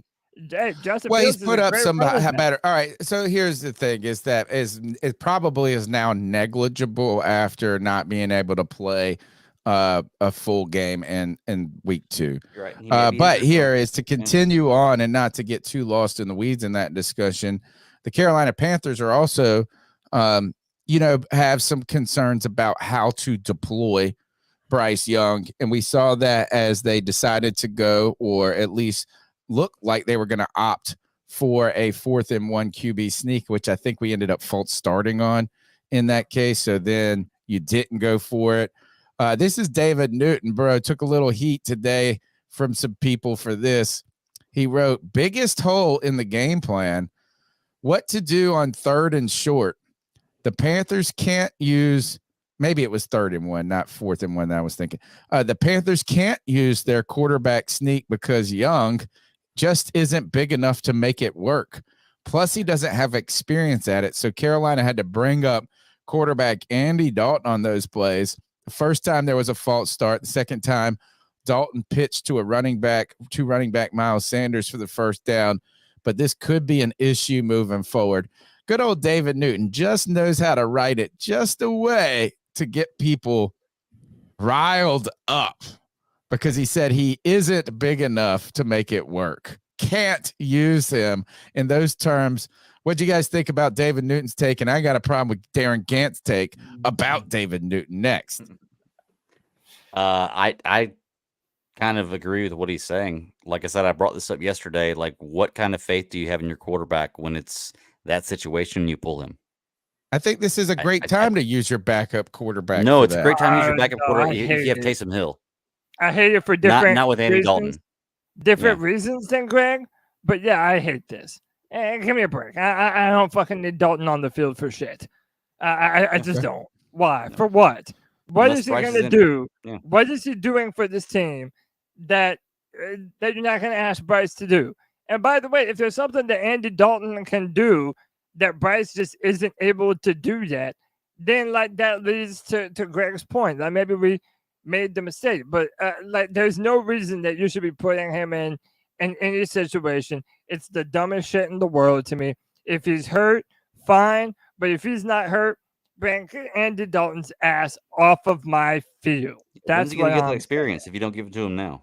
100%. You know, 100%. And by the way, when do you it's get the that same experience? thing. It's the same thing that I said. There were some people in the chat room last night saying, "Oh, bench him for a year. He's not ready." Oh, yet." I know. How the hell do you learn that's how not to play football from the bench?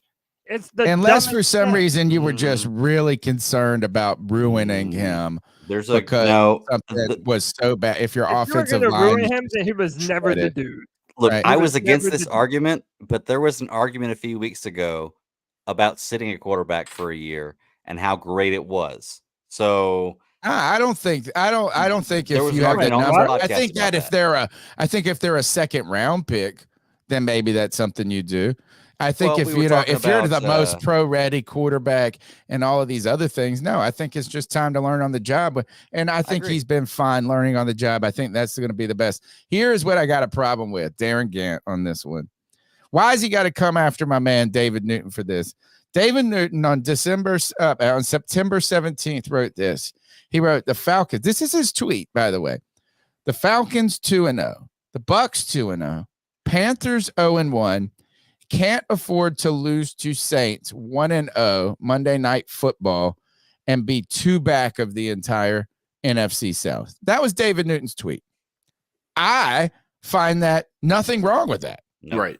I agree. I find this is what Especially since Darren all Gant has. Panther fans are acting like that's the case anyway. This is what Darren Gant, who is the works for a longtime media member, right? A well-respected reporter, and also though kind of snarky. He is a snarky one, and he also works for the team now. He said not to pick on David, but this is both nonsense and contagious when people with platforms say it. They still play 17, right? They started 1-5 in 2022 and played Tom Brady for the division in January, right? Immediacy of communication has turned people into short-sighted ninnies. Now, I've got a big problem with this. First, I don't think that tweet is disinformation.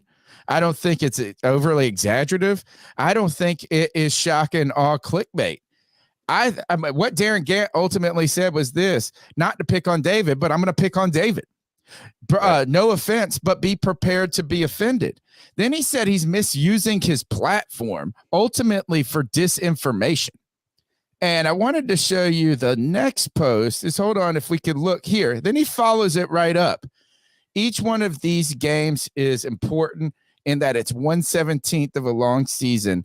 Hysteria over any one of them helps no one except people who measure their worth by social media engagement, I guess. Oh, he sounds like such an Is this old G Baby dude. or is this David? Yeah, Darren Gant is It saying sounds like this. G-Baby. Ultimately, he is of the equivalent, and no one really got this when I said it. He basically accused David Newton of taking ivermectin or whatever, and ivermectin and disinformation.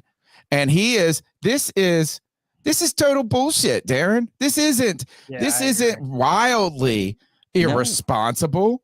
This isn't disinformation that could potentially lead to people being of harm or something like this. Nothing about what he said is untrue. Right? He said this. And look, and you know what? What about this? What if we start 0-6? Do we go, well, there's 11 more games? Yeah. And Tony, by the way, this is the reason why everyone says that Charlotte media ain't shit. You know what I'm saying? Up in New York, I guarantee you all the media members in New York and Los Angeles and all of these bigger media markets, they have reporters that are keeping the pulse of their fan base, asking them the questions that their fan base won't ask, and they're holding their feet to the fire and saying how bad some of this stuff looks. Charlotte media does not have that sense of urgency to them. That's why I love what Sheena and FanSided do when they do ask those questions about the play callers and things of that nature. I feel like David Newton did nothing wrong. And by the way, in today's world, you want the likes. You want the clicks. But that is like, first of all, like out of all the things David Newton has done that, has misspoken or something like this is what you fucking for like the most modest tweet he's put out in 2 years. And then to bring up this, that you started 1-5 in 2022 and then finished 5-11. Yeah, man. Like, shut the fuck up. That's terrible. The funny thing about that is when you bring up that argument, you don't realize you're defeating yourself, because he says the first few games didn't matter because we still played for the division in the January. Well, guess what? If we'd won that first game against Cleveland and that game against Atlanta, the division in January wouldn't have mattered. We'd have been in the playoffs. Yeah. So those first games did matter. Yeah. And you know what? Last night isn't just 1/17. It was 1/17 2 weeks ago. Last night was 1/16. And next week is going to be 1/15. Yes. And next week's going to be 1/14. And each game is going to get more and more valuable, particularly as you're not winning. No, actually, you're wrong. They're all 1/17 of the season. Of the season, but guess what? There's not 17 more games now. Right, correct. That's the issue. Yeah. And when you're 0-2, you don't have those 2 games. You got 2 L's. So you have 15 games to play with. Or, you know what I'm saying? Like, so it's not, is like, that is, so I thought I don't know why the low blow. I thought this was a low blow from Darren Gant to a fellow media member and to a guy who's been in the media too in Charlotte for a long time. I thought it was kind of like picking on guy unnecessarily. So I was going to save it for my ice up pick, but I wanted to talk about it, guys. I think we should get to some cat calls, but before we get to some cat calls, I want to remind you that our show is sponsored by Manscaped. Guys, take care. You don't want your thangolang to be a little bird perched up on a big afro puff of a nest. You want it to look big and beautiful in case you're going to use it. And if you're going to use it, you got to use Manscaped because you won't nick your balls. You can use it in the shower. It's waterproof. The Lawnmower 4.0 is the way to go. But now they've got a new beard hedger, fellas. Football time means you have to stay alive and clean and keep it alive and fresh down low with Manscaped ball deodorant, Manscaped crop refresher. Get the cool clothing. Man, I wear the Manscaped shirt out whenever I do. People laugh. They have compliments. They come up and basically high five me. And really what it is I don't take it as an invitation, but I know they're thinking about my balls and how beautiful they are. Right? You guys want to keep it clean, keep it fresh, and a way to do that is with Manscaped products. You use the promo code Panthers, you're going to get 20% off free shipping.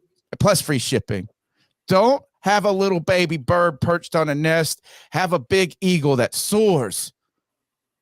Manscaped.com, promo code Panthers, 20% off, plus free shipping. Help us out. Look, last year we hit the mark. They're watching these numbers. We need your help, Cody, just like we need their help with the content of this show, because they can call in at 252-228-5098. That's 252-228-5098. Let's jump into these cat calls. Let's do it. You heard the man. So what are your thoughts on catcalling? Yeah, it's pretty. You shouldn't do that to somebody. And how did that make you feel? Very uncomfortable. So how do you think catcalling makes the person feel? It feels good, like. Who's that cat sitting in the back corner with his face buried in his nose? Who's that kid that can use one?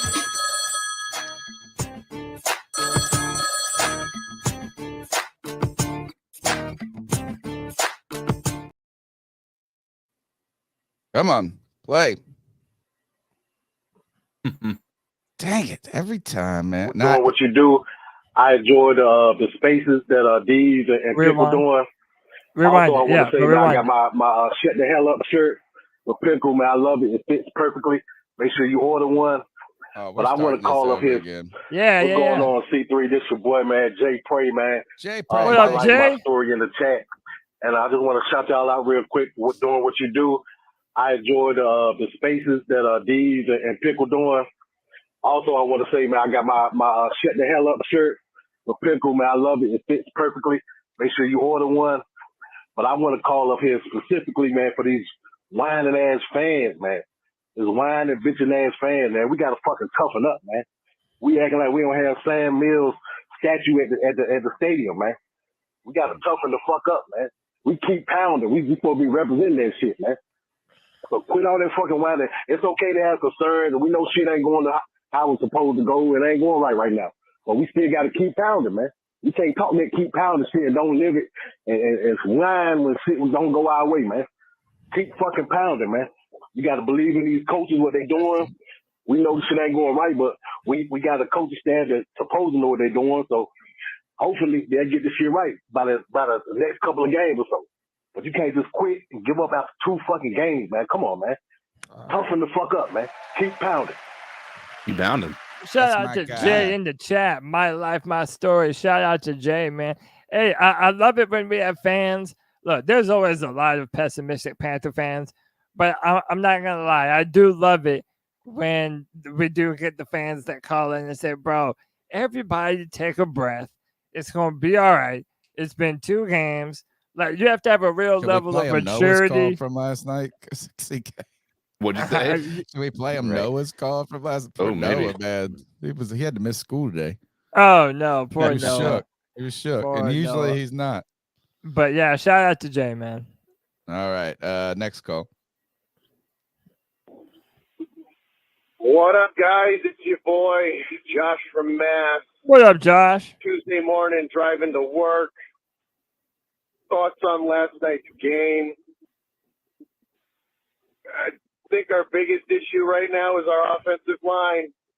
Really, the defense did everything they needed to do, and you could just tell by the mid-third quarter they've been on the field way too much. I think Bryce is coming along nicely. You see what he's trying to do and what he's trying to be, and I think he'll eventually get there. But he's going to need time.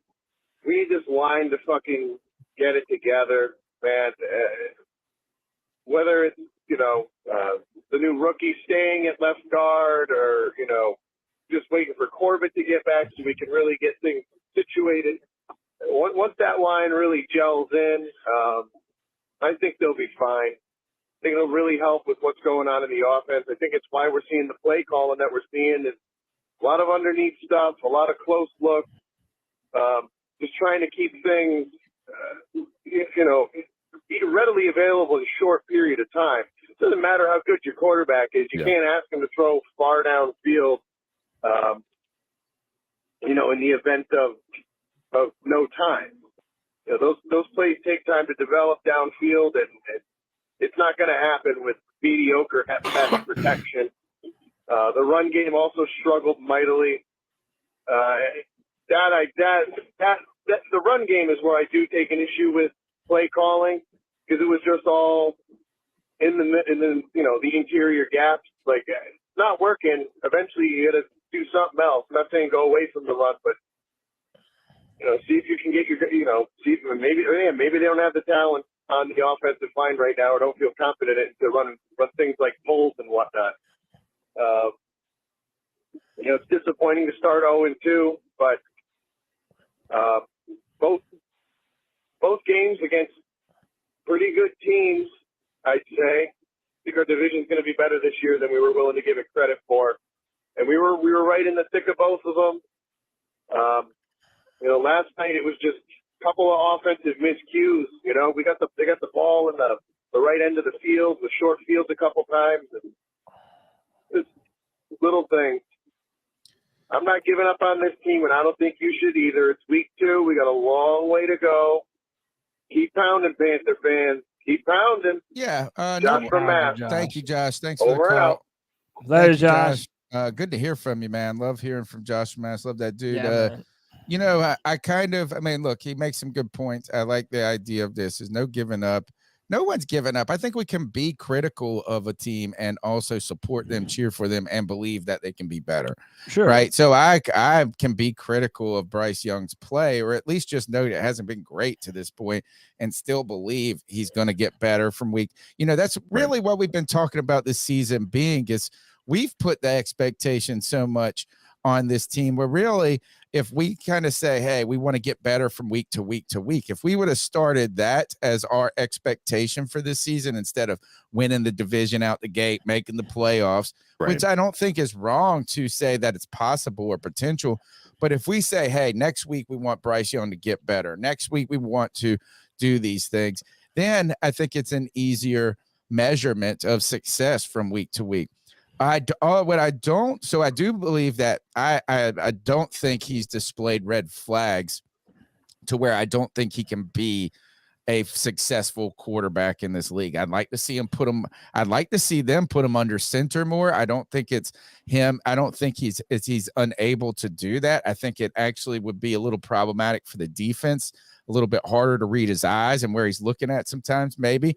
Right. But I don't necessarily agree that his struggles have only been, and maybe Josh wasn't saying this, but we've seen a quarterback who has been handicapped by an impossible, untenable line.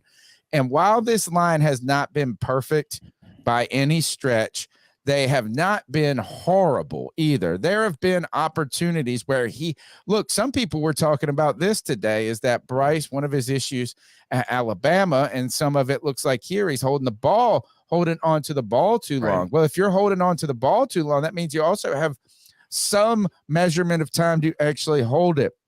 The weakness in the offensive line was up the middle. Yeah, if you look at this, Taylor Moton, at least according to Pro Football Focus, is Taylor Moton had positive grades overall when it came to passing and run blocking. Akem Ekwonu, a little bit better, obviously, in run blocking. Both of these guys played better against the run, which is strange given the fact that we couldn't run the ball. So maybe that raises some red flags. I haven't heard Moton's name called, which I know he's been struggling with a bicep injury. But when you don't hear an offensive lineman's name called, then that's a good thing generally. But then I saw a play today where poor Moton poor fella. I mean, it was just such a physical play. My question to you guys is like, when Austin Corbett comes back, do you think that brings stability to the center of the line? And as Bradley Bozeman, is he kind of having some struggles out there, or do you think that some of that's linked to the guys beside him, because we know how important your guards are in the relationship to the center? That's what I would say. And the fact that we've been moving them around. I mean, you lose Brady Christensen. You don't have Austin Corbett from last year. You have a rookie in Chandler Zavala and Cade Mays, who has simply not played a lot of football. So yeah, it is hard to be a rock solid member of your O line when the dudes next to you are not doing their job. And you mentioned it, Tony. They are such a cohesive unit. If one guy isn't doing his job, it can mess things up for everyone else on that line. Right. So now, to be fair, people were kind of critical of Bradley Bozeman even during during preseason. I wasn't one of them. I wasn't freaking out about it. But I mean, I don't know. I mean, do we really feel like our center play has been some sort of No, I don't think it's been some us? sort of way, but if you go back to the PFF grades, his grades weren't high, right? And so, and look, is the point that that's fine, but we're just using them as a launching point for a conversation. Yeah, the pressure really seemed to come up the middle yesterday. I mean, they benched and we go back. If you could put it up real quick, just so I can get the names right.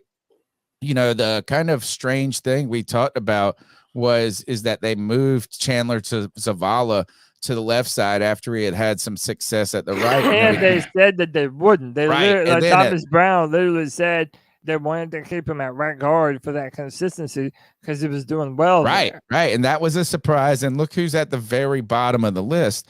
Now, I wonder why that is. I know he had one penalty on a false start. I know he had one guy blow right past him. So, you just wonder how much in their grading does two bad negative plays like plummet him down the ranks. Right. But then you also had Cade Mays, who they benched. Now, we don't know if they benched him because of play or if something was going on, but they put in that Calvin Throckmorton guy, which I had never freaking heard his name before last night. So the issues, though, are with the center of that line, at least from these grades and some of the things we got. You guys, the number's 252-228-5098. Let's go to Corey. Fat fingers. Hey, what's good, fellas? It's Corey calling in. Excuse me if my voice sounds a little bit nasally. It's Tuesday morning, a little bit before 10 o'clock. I'm off work today, so I started my day with absolute probably worst way you could start your day. The morning after the Panthers lose kind of embarrassingly on Monday Night Football. I woke up, rolled over, and got on Twitter. And yeah, so I mean, as you know, it's a shit show over there now. But it kind of got me thinking, like, Panthers fans right now, we can't agree on anything. You know what I'm saying? So I'm sitting here thinking, like, when you talking about Bryce Young or freaking shit, I don't even know, C.J. Henderson or J.C. Horn or Kim Ekwonu or Frank Reich or David Tepper, Scott Fitter, like, is there anybody on this team that we can, like, collectively, I don't know, just as a vast majority of Panthers fans have something good to say about, like, Lulu, right? Nobody can talk shit about Lulu. I think everybody loves Lulu. I don't know, like Johnny Hecker, is that it? I don't know. You just have me thinking. But anyway, talking about the game, I mean, I don't know, man. Same old shit. I'm gonna start by saying this: Bryce has to be better. I think he will get better. Like, we really, really do overstate. No, we understate sometimes just really how hard this shit is. Like let's be honest, y'all. It literally is his second career game. I don't really know what he's supposed to do out there from the looks that I've been seeing. It's like this shit just looks incredibly hard out there. And he does look flustered. Like, I'm not gonna lie. Like, that's what he can get better at. Is to start maybe being a little bit more comfortable being uncomfortable and hitting the throws that are there when they are there, because they're going to be so few and far between. Like, I caught a little second of the post game show last night, and Tony, you were talking about, those deep shots, and he's missing guys deep. It's almost like, oh shit, there's somebody, boom, and you know what I mean. He misses them, but that's like his one or two shots and one or two chance that he may get within a half. But yeah, like this is our offense. I think the biggest loser tonight is Frank Reich. Like, this is the team that we went into the season with. This is the offense that I don't know, y'all was telling us about. I'm gonna run out of time, and it always cuts off right after 3 minutes. So I'm gonna have to call back for part two. I'm gonna call. Give me 1 second. Do you want to address anything before we go to a second part? Well, I mean, I love what he says about how hard Bryce's job looks. Yeah. Right. It is a hard, and dude, it's so easy. And no, I'm not just talking about you, Greg. I mean, anyone. It's so easy to critique the quarterback position, me included, man. And but the amount that they have to do on a given play, dude, it's one of the hardest positions in all of sports to play. Yeah, I couldn't do it. Yeah. Quarterback is the hardest position to play. Hitting a baseball is the hardest thing to do. Like just hands down in sports, those are the two things right there. And Deion Sanders just confirmed that too. He was asked that. Yeah, I'm not saying that Bryce Young is a bad quarterback, and I just think that he was not the right pick for Carolina based on what we needed. I don't think that he has the ability to raise what we have on this team. I disagree. I don't think we have enough time and evidence for that. But I would you're say right. is That's not solid. Is you're right. I don't think that I think Bryce Young's problem right now is just he's not playing with confidence. Right. I think you saw some frustration in his face last night. He's going to have to play loose. And one of the things that when we saw in training camp is to get things look slow to him. And right now they don't at this point. And not that he looks overwhelmed. He doesn't look ridiculously overwhelmed. He does kind of look overwhelmed. He just doesn't look confident at this moment. And that's where those deep shots are, is like, I see it. I need this to work. And it's just the anxiety of the moment. And we just got to get a little rolling and get some mojo, and it's just kind of shrug it off. Let's go to part two. Yeah, man. Part two, of course, called Frank Reich.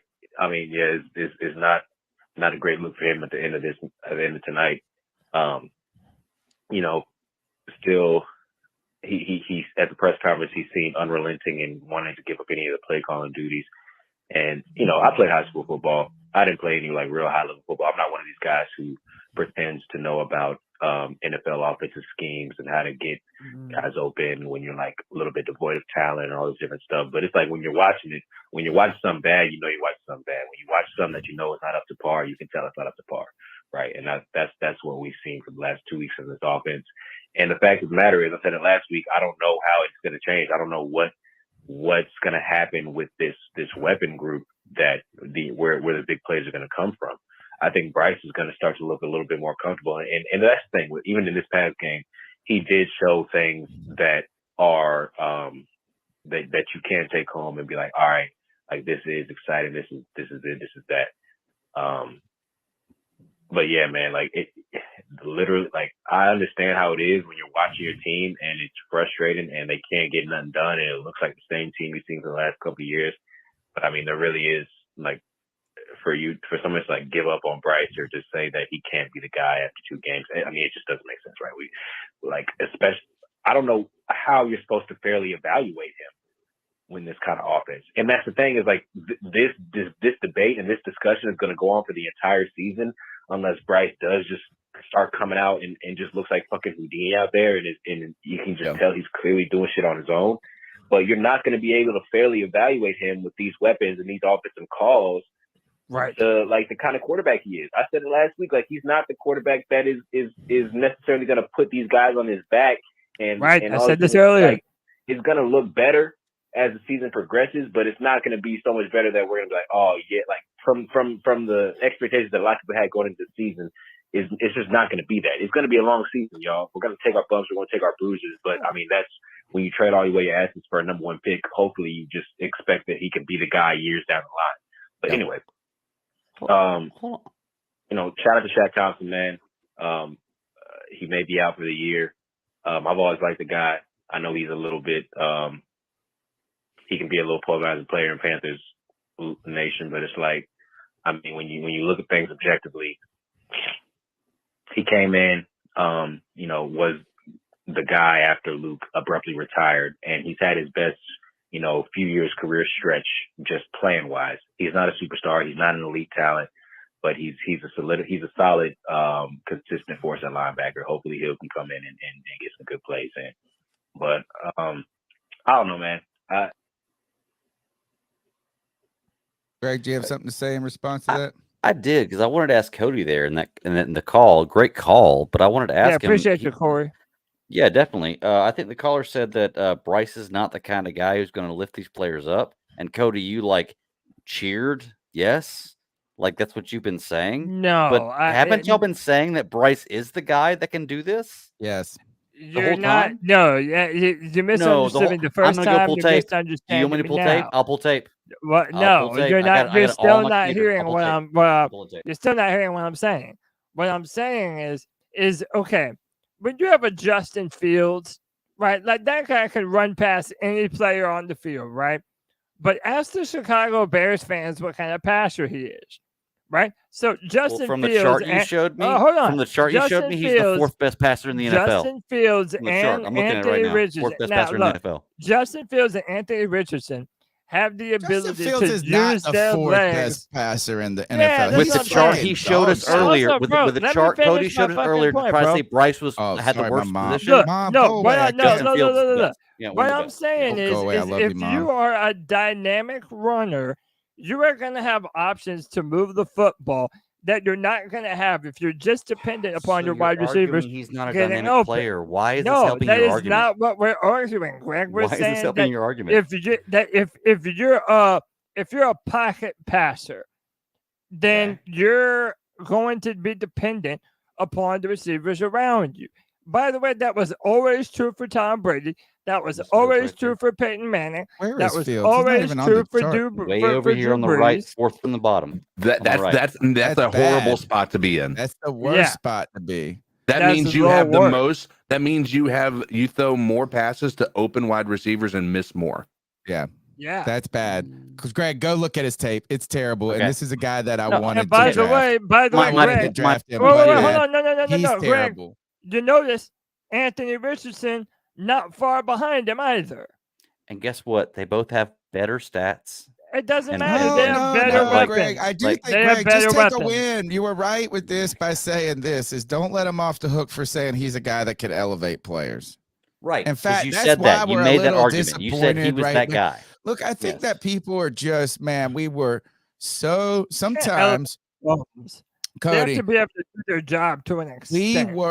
We were so pitched, and CK opened the post game up show last night with such a good way of describing this, is that we were pitched that this is out of all the scenarios, he was going to one that was going to be that struggled the least. Right. We were pitched the idea is that this wouldn't have been these would have been the kind of things that he could have muscled through a little bit better. Not saying he needs to be out there throwing 250. Matt, remember, you were sitting here saying just of a month ago that this guy is going to throw 4,500 yards or some crap like that, 4,000 yards. And I said, no, 250 yards a game is or 230 is ridiculously hard to do. I think I'm not disappointed in Bryce. I'm disappointed. I guess I just thought it would be better. That's it. It. I don't want to give up on him. I agree. I don't think putting Dandy Dalton and sitting him is the right thing. I don't think that shitting on Frank Reich all of a sudden is going to make things better. I think that we're, like you said, Panthers traumatic stress syndrome. I just thought this is that we all said that he was, or not we. I think I don't know about, I can't speak for I'm only speaking for myself. I heard a lot of real football analysts say he is outside of his size. He's like a generation. Like if he was 6'4", we would call him a generational talent. Yeah. Well, and his size hasn't been the issue. Right. And it really, he hasn't been awful. I just thought week 1 was better than week 2. Well, and here's I don't even think it. I know it. Week 1 was better than week 2, even with 2 interceptions. Yeah. And here's my thing, Cody. I'll be real quick with this. Is at the beginning of the season, you and a lot of people were saying the offensive line was great, the wide receivers are great, this defense is going to be nasty. And I get it. We're wrong about things. I'm wrong about a lot of things. Okay. Now we're making the argument they aren't. Okay. So if you can look at those players and say they're going to be great and realize now they aren't, why can't that be true of Bryce Young? What am I supposed to be realizing about Bryce? that he's not the player that we propped him up to be. He How maybe do you know isn't that? the answer. We've seen 2 How NFL do you know games. that with the wide Greg, receivers? You're making you the do not same have argument enough with the wide evidence receivers to and say everybody that else. he's not the answer. You don't have enough evidence to say that he's not the answer. Yeah, But the no, evidence not you at have, all. Just like Yeah. the evidence, Colts you're right. fans You're right. don't You have don't have the enough evidence to show evidence, that. or the Texans fans. You're Yeah, right. so But let's that's not the even same get in thing that for mud, everybody else, for Greg. the Let's wide not receivers get and in the the mud. defense. That's the same thing. And when you say that you don't have enough evidence to say he's bad, you don't have enough evidence to say he's good either. And the No, only evidence actually, I think we have could say only he's good. shows He was he's not drafted great. number 1. I mean, the He chart definitely says can otherwise. play football. He can definitely play football. We're not saying that. He Right, just right. hasn't had tremendous success in his first 2 games. You just don't That have any doesn't mean evidence he's to say he's gonna be bad. great. It No, doesn't mean he- right. I just think Greg is not mindful of all the things that is working against our quarterback right now. he's And I dug think that that's trench a fair. little deep. Yeah, I Look, mean, he's is puffing that by the dang way, but hold vape. on. Every People time he are hits puffing that my vape, trench. he goes deeper into Yeah. the I trench. know, but let me say one more thing, Greg. You mentioned the I'm not offensive wrong. line. Anything I'm You saying. mentioned the offensive line, while completely not mentioning that we're missing 2 of the guys It that wasn't were the that most bad. important part of the offensive line The last year. offensive line was So not that bad. it wasn't that bad, You but know I'm telling what? you what, It's there were actually some times where when they they got sucked their more asses than whipped, anything too. last night was run blocking. Yeah. That's Yeah, where there they is no really run- I agree. stunk They last suck night. at no run run blocking. blocking. Yes. And a lot I of agree. people, and to give fairness to some of these things about the Frank Reich criticisms, we had a caller call in last night, and he said, I could have told you each play if it was a run or a pass. Yeah. Right. Like there was no mystique about whether it was what type of play it was. It was just like, what run is it going to be? What pass is it going to be at this point? And it was predictable. And I don't think if that's what you mean by vanilla, then that's what it was. It was predictable. And you know what? That's And no not doing any adjustments. service to a team they didn't run block well. The run game wasn't working. He admitted it, right? I mean, everybody saw that. So yes, you guys are all right. And the fact is that we can also be right that Bryce Young didn't have a great game, or didn't even have a good game, in my opinion. But we could also say, yeah, neither did the run block, neither did the running backs, neither did the wide receivers. But the defense did. And Kev in the chat said this is 2 of these games were winnable. Both of these games were winnable. And to be honest, that at the end of the day is going to come back to the coaching, because they're the ones that are really going to move the needle a little bit, right? Is you don't know how much the players make the plays on the field, right? But there's something, obviously the decision to put Savala on the left side wasn't the wisest decision, right? Obviously, there have been poor play calls.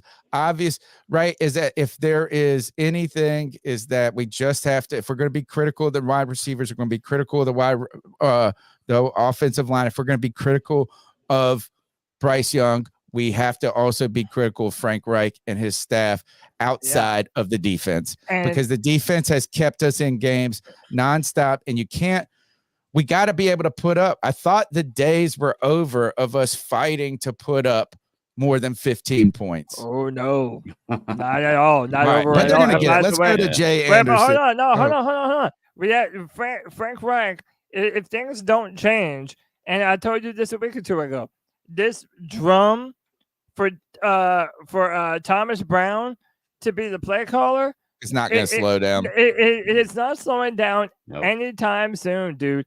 Anytime at all. Look, Kevin has been badgering me to read these super chats. It says, sounds like this team needs Cam for a Taysom role. Cam is not coming to do a Taysom role, bro. We don't need to get over this. Jay Thomas says Bryce probably broke up a little during this first season. CMC had to do the same thing. Thank you. And then Kev says, show the chart I sent. So he keeps on presenting this. If this is chart. a picture of Tadisha, I'm going to be so mad. No, it's not. It's equally stupid. I don't know if it is. So this is the chart that apparently shows how terrible Bryce is. And he hasn't even thrown a pass over the middle of the field more than 20 yards. I think this is How is being that his 4. fault? I think being 4 for 5 over the middle short There's been is a probably player harder than deep. that's ran over the middle of the field for 20 yards since he's played. Don't Nah, say it's not his because you fault. got There's to been a run. player. That's a long Yeah. developing play to go up It the is. seam. It is. I think the fact that he's been 4 for 5 over the middle in short passing yards is actually something to be commendable of, because it's probably hardest to see those players at his height. 6 Seeing yards them a pass, down the son. field would be easier over the middle than it 7 would yards be pass. close up. So look, he has it. He's taken 2 deep shites. Where was this just from that game? Was that just from yesterday? Okay. Yeah. So what's Teddy's? Where's Teddy's chart? Who cares about Teddy Bridgewater? I see what Kev was saying, though. crap This is the about Teddy Teddy Bridgewater Bridgewater. chart. I see what Kev was saying. Oh, If Teddy he's saying Bridgewater this put these is- exact same numbers Yeah, up, he's you saying guys that would this say is- he was garbage. Yeah, but he was All of also y'all a would. 9-year You'd say- vet, dude. I don't Yeah, care. a 9-year veteran with Numbers better don't matter. receivers. He's garbage. I care. With better receivers to be able to 5 get the years ball ago when he was with downfield. Carolina, 4 years ago with Every Carolina, he was on defense He was a still a knows- 9-year vet, Every dude. He defense came in knows like that we're playing 2013, close dude. to the line. Every D knows that we're Okay, playing change that out with close any to other the quarterback. line. Any other quarterback in the How NFL, about rookie any or other whatever. rookie And they have quarterback? these No, it's a stats, and you second would not game, say they were Greg. good. You know, Of yeah, course, if second you game traded ever. this out with Patrick If Mahomes, CJ I did would be this, y'all be surprised. hounding me right now. All right, let's go to the Y'all be next call. I hounding don't me if like CJ that. did I don't this. like that, Greg, because that's a simplification unnecessarily. Because then you just take. How about you say any rookie quarterback? Okay, any rookie quarterback. Yeah, and we Any would rookie say, quarterback hey, puts look up at these that numbers rookie right I'm here. struggle. sure the others Y'all are don't saying look he's that garbage. much better either. All right, let's go No, to the they're next way call. better. They have like Let's go to the 5 next call. times We the got to get passing through these yards and calls. 5 Come on, times we're the at touchdowns. we're not even at What's up, 5 guys? It's o'clock Jason yet. Anderson.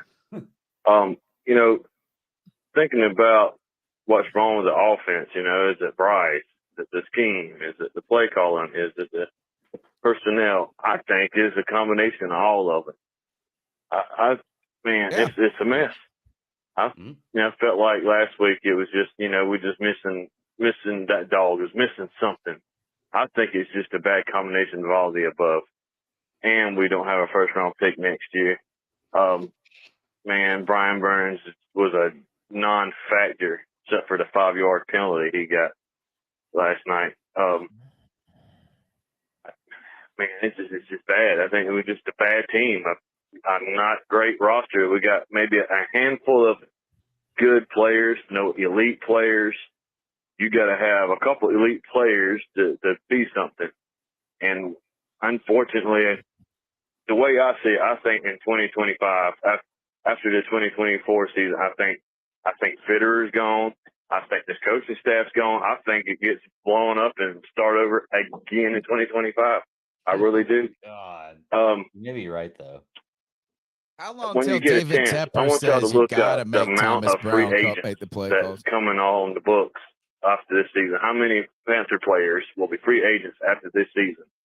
And then when you look at the cap space we got compared to how many players we have to re-sign or replace after this season, you take that along with the lack of draft picks for the 2024 next season, it's going to be just as bad, if not worse. Oh my, we are in trouble. All right, let's keep going. Yo, what's up, C3? It's JJ from Louisville. What up, JJ? I just got off work, and y'all got me fucked up because I was listening to the last podcast, and I'm gonna jump right into this. Okay, when I started by saying the bisexuals from before the draft process, it was because a lot of the time they were shitting all over C.J. Stroud and Anthony Richardson. The whole reason I was even bringing that up was to congratulate Anthony Richardson and C.J. Stroud for their start to the NFL. Because a lot of, and you can, if Cody's there, Cody, you can even attest to this. You and me were defending C.J. Stroud because that's all we did when these Bryce fans were just shitting on C.J. for his 18%, shitting on Anthony Richardson for being a project and this and that. So that was the whole point of me even bringing that up. But y'all gave me flack for that shit, and Greg was starting to get his panties in a wad. And he did the same shit when, in the offseason, when I said Bryce was going to have some hiccups that weren't his hiccups. And he immediately went to comparing him to the worst quarterback to ever play in the NFL. Nope. And so that's why I started calling him the again. GOAT. Because I'm like, if Greg can sit here and just compare him to Jamarcus Russell and the worst quarterback ever, why can't I just call him the GOAT before he's ever played? This is what G-Baby does, man. This yeah. That's what people do that lose arguments. I really hopped on the Bryce Young arguments. draft came around. But that's besides the point. I want to also make an apology to two people. All right, check me out. Steve Wilkes, I'm sorry. I doubted you last year. You were really giving the Panthers and the fans a real blast from the past into nostalgia land from when Cam Newton was still here and we were somewhat playing like that. We were winning games, and now it's a whole shit show. We took what you were building up last year in the second half of what you yourself, Steve Wilkes, were building up. We took it, we crumbled it up, and we spat on it. And we brought in a bum. We brought in another person's trash. And his name is Frank fucking Reich, bro. We did it again when we did it with Sam, when we did it with Baker, when we did it with Teddy Bridgewater. Now we're doing it with our fucking head coach. It sucks. And I also wanted to apologize to Cam Newton for all the carrying that he did for this franchise. But we're going to keep pounding all 20 C3, ladies and gentlemen. I enjoy the podcast. Keep pounding. Keep pounding. Hey, how about this? I looked very foolish a few years ago defending Matt Rule, saying it was too early. So I'm not going the opposite direction either, but I'm not defending anyone until they do shit. The days of me defending lackluster play are done. It's time to shit or get off the pot. Because we are done with this losing shit, dude. As a fan base, how long do you expect us to go through this year after year after year? And by the way, I think it was dumb now in retrospect, Frank Reich choosing to not open up the playbook in the preseason. I think it messed up our expectations for what the offense was going to do. And I think you set your offense behind the curve. Yeah, and I'm going to go and tell you right now, JJ, I'm not letting you off the hook. You can't backtrack out of somebody. I'm going to pull all the tape. I will compile everything about you giving me shit about saying that I wanted CJ Stroud instead of Bryce Young. So don't try to backtrack that. But Greg, he's an Ohio State fan. No, Stroud exactly, was which his is why boy. which is why it's crazy that he argued with me, and I will pull the fucking tape that he argued with me about having this CJ Stroud. receipt conversation so much. Okay. The thing is last night JJ called in and he was railing on Bryce, dude. I felt like, and we were like, "Yo, JJ, goat! I thought it was the goat. I thought he was the goat." Here, let's. By the way, JJ, Greg, you need to pull over a little bit. You're half cut off. Your face is cut off when you're talking to your mic. Yeah, there you go. Scared. The last thing I want to say is I'm going to put this thing to rest with JJ and this Jamarcus Russell thing, because you're doing what Glenn does and you're putting words in my mouth and making arguments out of things I don't say. What I compared CJ Stroud, what I compared them was because they were number one quarterbacks that were coming into the league, expected to raise this team to the next level. That's what I was comparing them to. Not their play style, not their size, not anything else. The fact they were both number one drafted quarterbacks. Robitussin more than Gatorade. You're probably right. I probably misspoke when I said it, but that was what that was about. Okay. But I will say this, Greg. Even with that being the thing, like if people are twisting that, you're the king of twisting what people say. Like when Cody wants to talk, like you are like I was the entire night tonight. I've been wanting to say, like, Greg, you could be a politician. The way that you somebody will start to say something, and you are like my wife. You will pick the one thing out, and even though there's context coming that you're just completely ignoring, like you will pick that one thing out to pinpoint exactly why your point is accurate over somebody else's. It is a page out of your book to pull up the Jamarcus Russell thing and use it against you. All right, let's keep going. We got people saying this makes for bad podcast, and we don't want to make for bad podcasting. We want to make for great podcasting. And this is a great podcast. I don't want to hear that shit. Yeah. Hit the thumbs up. What's up, C3? Hold on, Greg. I ain't letting you off the hook either. I need you on to a pull hook. up to the Friday free-for-all this Friday and stop ducking, because when you was on some BS talking I was about out you of a town. pro, I'm a rookie, just to try and prove your point with Miles Sanders, when McCaffrey still have more total yards, more total touchdowns, and he made didn't. the All-Pro team over Miles fucking Sanders, bro. No, he didn't. I'll You pull his were stats right wrong. now. You Don't called bullshit me me. a No, he rookie didn't. for Oh, that, God. bro. No, Now he I'm gonna didn't. need Sorry, you to you're pull up wrong. to the This is free-for-all what I'm saying so with I G can Baby. make He you puts and show you bullshit who out there. the That's fucking not rookie true. really is, No, he and didn't. then you can make me look like a pro. No, he didn't. Miles Sanders had more yards and more touchdowns than Christian McCaffrey last year. I'll pull it up right now. Let's go to the next goal. Hey, what's going on, C3 Fam? This is Alex, A14 Panthers calling in. What up, Alex? Tough game last night, but we're going to critique everything about the game. Let's just start off with, obviously we got a lot of injuries on the offensive line, shifting guys around. That's never a recipe for success when you're moving guys throughout the line. But we can't always just point the finger at the offensive line. There were times where Bryce Young did have some time in the pocket and just was missing receivers. And then there was also times where receivers just weren't getting open. He was in the pocket, he'd be standing, waiting, no one open, no one getting open. And credit the New Orleans defense for making it hard on Bryce Young and the Carolina Panthers. But then also, I think it's time to see Thomas Brown, see what he could do on the offensive side of the ball, just his craft with Sean McVay when he worked with him with the Rams. I mean, I just like to see it. That's all. And obviously, we got to establish some sort of run, whether it's running it to the outside, toss plays, screen plays, some sort of trickery a little bit. Maybe even get Chenault involved a little bit more.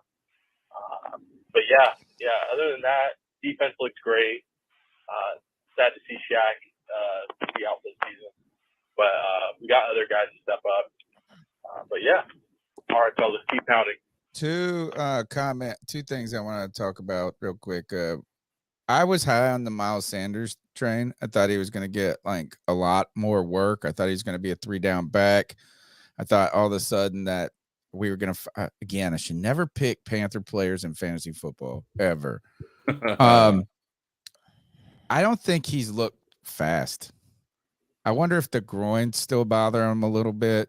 When he got out into the open fields, I mean, he was running, but he wasn't just trucking. And Right. So I'm concerned. I wonder if the groin is still bugging him a little bit. The other thing, when we talk about this, like you said, the Thomas Brown storyline, the drum beat's just going to get louder and louder if something doesn't change quickly. Is it even possible at this point for him to turn the play calling over? If he did that, would that be oh crap already? Yeah, in your first year as the head coach. And you've already said, I think this is best for our team and stuff. Would that and I'm not saying it might be the right thing to do, but you also have to make business decisions for keeping your job.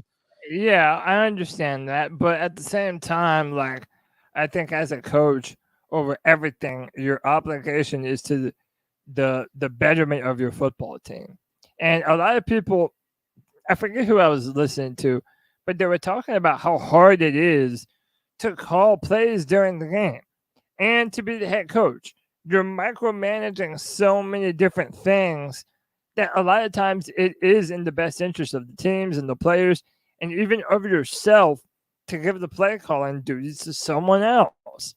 Wouldn't it be a better lot to of take them offensive away? minded coaches do this. And wouldn't it have probably been easier to take them away from Thomas Brown than to give them over?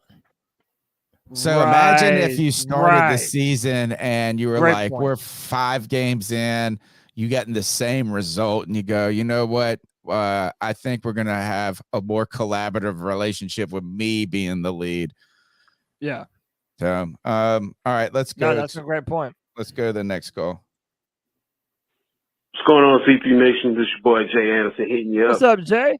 I just got a question to ask. Are people mad because we 0-2? Are people really mad that we are 0-2? Or are people just mad because they had high expectations with this quote-unquote all-star coaching staff? That's it. And they are 0-2. That's because it. I remember before, when they were building this coaching staff, everybody was saying this is an all-star coaching staff. It's an all-star coaching staff.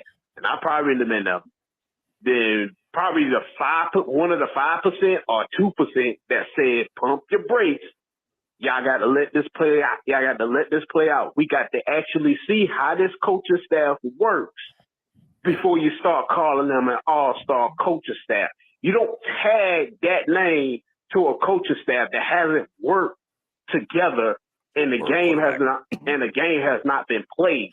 Because people start tagging this thing called an all-star coaching staff back in February. And I'm like, yo, what is y'all doing? On the roster, Jim Caldwell. Y'all got to see how this play out. And I feel, and I'm one of those guys that let things play out. We 0-2. We look terrible.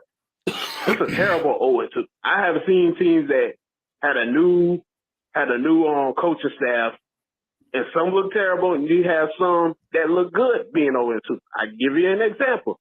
The 2011, I hate that, people don't like to bring compare the Cam Newton and Bryce Young teams and stuff like that.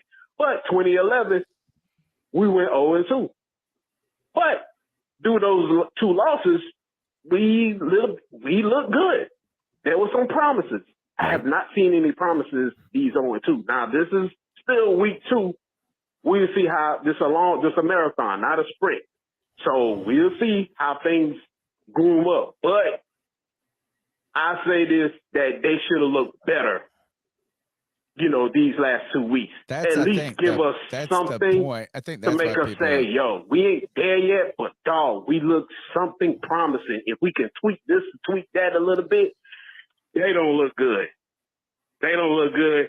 And I think people are mad because they quote unquote they gave this coaching staff the all-star coaching staff tag, and now they mad. So yeah, people need to humble themselves. Well, I think that's a little bit of what Greg's been talking about with Bryce Young, the whole giving people flowers before you get, and to think it, we kind of thought it was going to be easy in some ways. I felt like, or at least I did. My friend Chandler just sent me a text. He said, "What's the point of having Thomas Brown if Frank is calling the plays? Maybe I'm overreacting, but what's the point?" And then he says, "I love how Frank is like, I'm calling the plays, and the problem isn't play calling." He's like, "It ain't me, bro." I think is like Tom, but God, we could go back to Ron Rivera isms. 2 or 3 different plays change a game. I blame think Federer. I think he has failed to stock this team with the necessary talent, and maybe the plays are fine, and maybe we just don't have the guys to run them. All right, let's keep pounding through these calls. What's up, C3? Anthony from Charlotte. What up, Y'all boys are having a good Tuesday. Hope no one's has that Monday Panthers loss hangover still. Just wanted a quick shout out to you boys, man. Thanks for allowing me, especially Greg. I texted him.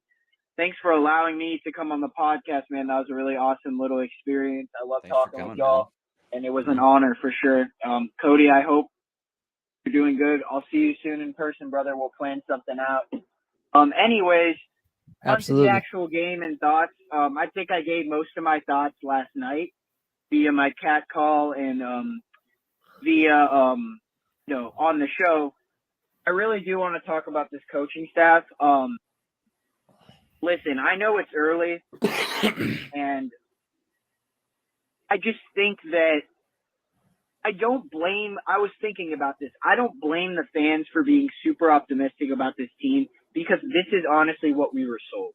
We were sold an all-star coaching staff that would be able to elevate Bryce Young's game. He would come in and be fast-paced off the bat, not make a lot of mistakes, be able to move the ball downfield, and that these wide receivers wouldn't be an issue because, Bryce Young has been able to play with, bad wide receivers in college and make it work.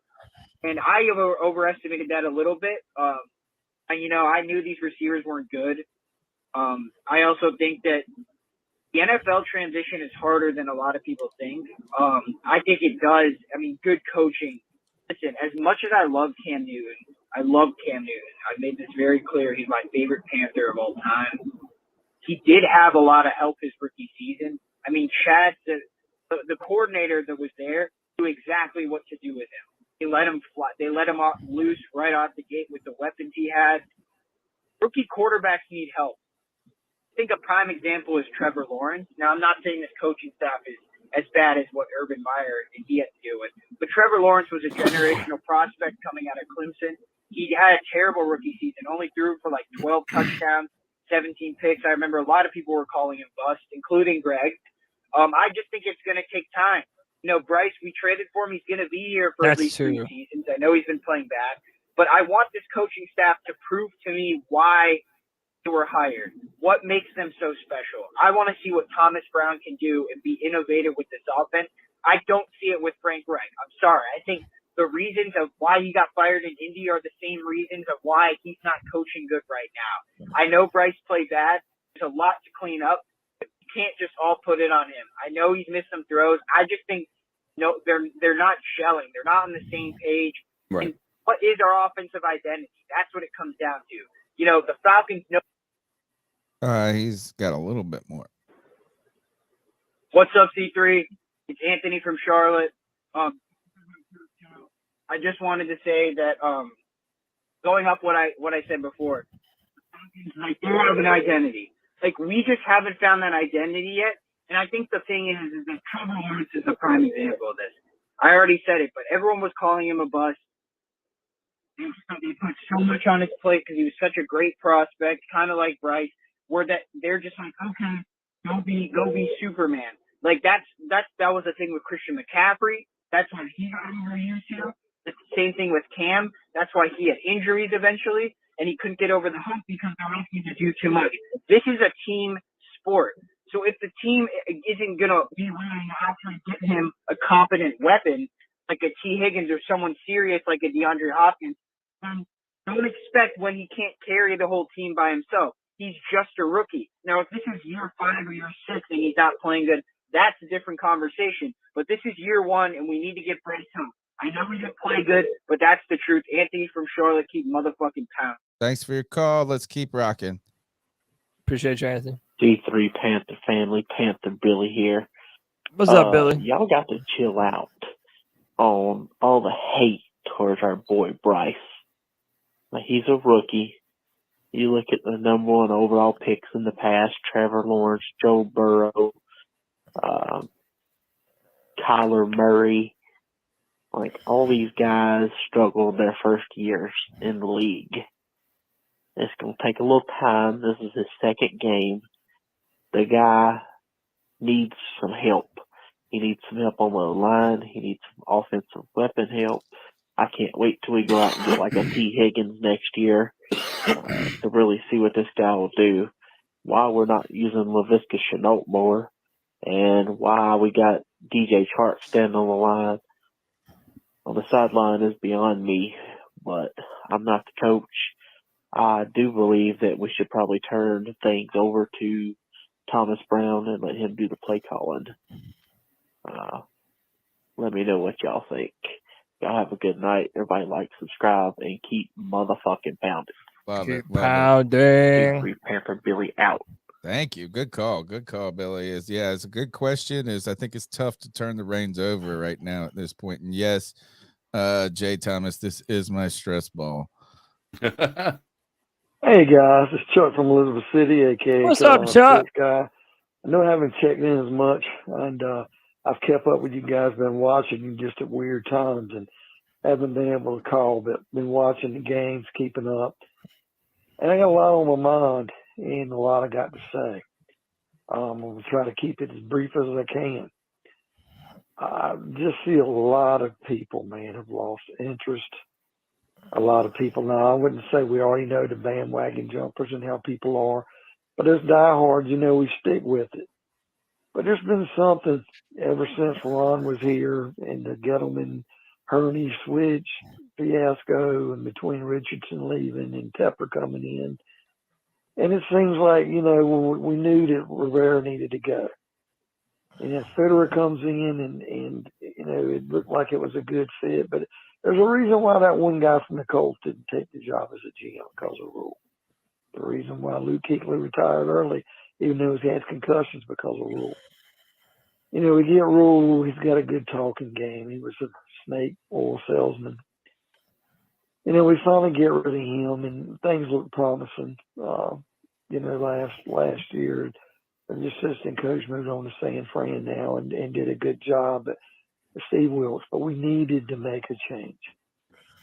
You can't blame Tepper when he's gone out and spent money to bring in a world-class coaching staff. And Frank Reich looks the part. But, guys, we changing defenses from a 4-3 to a 3-4, giving up all these draft picks over the years and losing out. And giving up people like CMC and DJ Moore to try to get picks. But we gapped on a lot of picks, guys, picking a long snapper instead of Trey Smith, a lineman. And then people say, oh, we need to draft more offensive linemen. We did. Last year we took Aquanu. It numbered the first offensive person on the board. And it's still young. We've thrown picks at players at positions and we miss. How much did we take J.C. Horn when Patrick Surtain was there? We knew. I always wanted Micah Parsons, but people said we needed a shutdown corner. They're hard to come by than a linebacker. Seems like we made mistakes bringing Mayfield in and Darnold and throw the number one pick at Bryce Young. And how young? Is he too small? Is the NFL too fast for him? He has no weapons. It's going to take time. I'm not bumping anybody up tonight, Anthony. We're just pushing through. I have a hard time staying focused. I have a hard time putting my fandom out there. Although I do, I'm not rooting for anybody else. It's just. All right, he's got a little bit more to go. Hey, guys, just part two. Chuck from Elizabeth City, a.k.a. Carolina Sports Guy. Just kind of wanted to finish things up where I said it takes time. I think a lot of us have just ran out of time because we've just been on this dead spin ever since the Super Bowl loss. We had one wild card season and we didn't even win a game. Some teams have had it worse, but it just seems like we've been in a tailspin. And we get excited for every draft. We get excited for every free agent. We get excited for every move. The coaches. Seems like things are going to get better, and they just never do. I'm not saying give up. We don't give up. And, Tony, you know this. I'm an ECU grad, just like you, a supporter, where we used to be when we beat the University of Miami. And we'd upset and beat teams, and we were the underdog. So fun. And now we have a hard time struggling against teams in conferences less than us. It's hard to get excited every week when you get beat.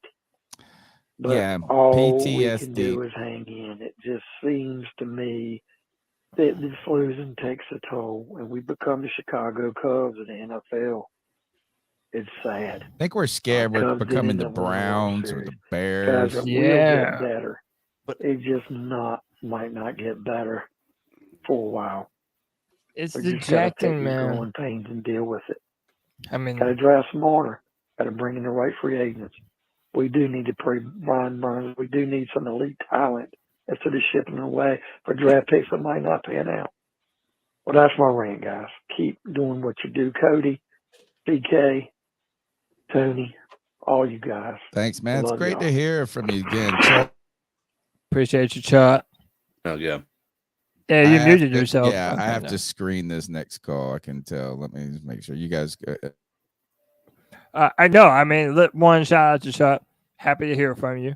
And number two, yeah, listen, I have not been on this pod during a winning season. Like, I've even thought that I was the jinx at a certain point. Like, as soon as I joined C3, we don't get a winning season, man. And when you do this year after year after year, and it's the same old tired song year after year, it's hard to tell people to get excited that, hey, this is going to be the difference maker. This is going to be what puts us over the edge. And it's like, How many times are you going to build us up just to send us crashing back down? Well, I think this has been probably look, I mean, we call it the year of 20C3, right? Like, as our excitement has been at an all-time high, and it felt like the least manufactured out of the few years, right? The least obligatory, right? Is like, we have to, I think about this is we have to get excited. I mean, we're fans, number one. You get excited by nature regardless. A new season is a new season. Then we're doing the podcast, right? And I was thinking of how difficult it must have been for a Jets fan when Aaron Rodgers went down. Imagine they're podcasters and they look at that team. So look, I think this was the first year, and I think that's what's made kind of these first two games a bitter pill to swallow, is that our excitement was at an all-time high, and it for the first time didn't feel manufactured by just inorganically. Right. And but there's still plenty of time. Is like, look, is all we need. I just want the team to get better from week to week. That's it. Get better from week to week. It's almost like it's not too much to ask. Yeah, I mean, that's not, but I mean, I think that's reasonable. I think that's a reasonable expectation for us to have. I said we were going to be 9-8. Right now, it looks like I told you it could be anywhere between 7 and 9 wins. You know, is anything below 7? Do you still feel that way? Yeah, I'm gonna stay that way until the end of this, until we're 11 and 0 and 11, and we can't get to 7 wins, right? Like, I mean, as long as it's mathematically possible, right now, I do think we can be 500. I don't think the road is going to be easy now. I was hoping we were going to split these two games. That's what I was really hoping. I was really hoping we would start 2-0 out the gate, and then we could kind of get to 3 and 4 after a tough run, and then find a way to battle back and forth, body blows in the corner with teams. But but the more you keep losing, the harder it's going to be, and you're going to have to get hot at some point if you want to try to get above 7 wins. And I mean, at some point, if you start out 0-6, all of a sudden getting to 7 might seem a far cry. You know, you might need to be almost pointless. Yeah, well, we'll see. Had a pick. Good news. It's not a call. All right, go ahead. And it's man, a big time night for super chats, and we certainly appreciate it. Near Vosh with the $10 says, if you're having too many losing seasons in a row, you create a losing culture like the Browns had for the last 20 years until recently. It's hard to overcome constant losing. It's like negative momentum. Can't argue with that. I mean, the Jets are like that. The Browns are like that. And then they sold their soul out. Thank God. I will say, regardless of all of this, is I was so thirsty walking in a QB desert. I would have taken anything. I was sitting there going, last year, I was like, I wanted the Willis. What was his name? The little guy. The other Malik Willis. Yeah. Because I was I hadn't had a drink of water forever. And I was like, give me a drink of water in this quarterback desert. Then we were Deshaun Watson. I was Deshaun Watson at one point. I was Lamar Jackson at one point. To be honest, this is the best drink of water that I could have right now, because I feel like, yes, we did trade up a good bit. But it was, I mean, I look at how bad Deshaun Watson's he's not playing well. Lamar Jackson's not playing well. Joe Burrow. Well, yeah, I think Joe Burrow, I ain't worried about cold Joe Burrow just yet. You know what I'm saying? Like, is that so? I mean, but I think this is that we weren't in the running for Joe Burrow either, but I was ready to trade for Deshaun Watson. I was ready to sell my soul for someone who, and look, I think the moral karma is catching them. So let's go to the next call, because we got to, we're just playing calls. Gentlemen, let's say if that dipshit dumbass David Tepper was to put you in charge of the Carolina Panthers tomorrow, said, fix this, get us to at least we can be competitive, don't make Chicago get the number 1 overall pick, and get us to a few wins, get us to build momentum, build some hope. Tell me, what does the GM, Tony, Cody, CK, the Bat Daddy, Fat Daddy, Boy Toy do? Tell me, what is your 1 or 2, 3 things you would do to get this season, to save this season? Bye-bye. Ooh, tough question there. We'll start with our resident GM, Cody Lashney. Yeah, I would say you have to make a trade at the deadline. And I would even go as far as to say you need a high-end wide receiver. And, I mean, the only one that comes to mind right now is a T. Higgins. And I would love to have T. Higgins on this team. Now, T. Higgins is not the cure to all that ails us. He's not a speed receiver, but he is an incredible reception receiver, jump ball receiver. Think about like a Mike Williams type, big, long, can jump up and get the football.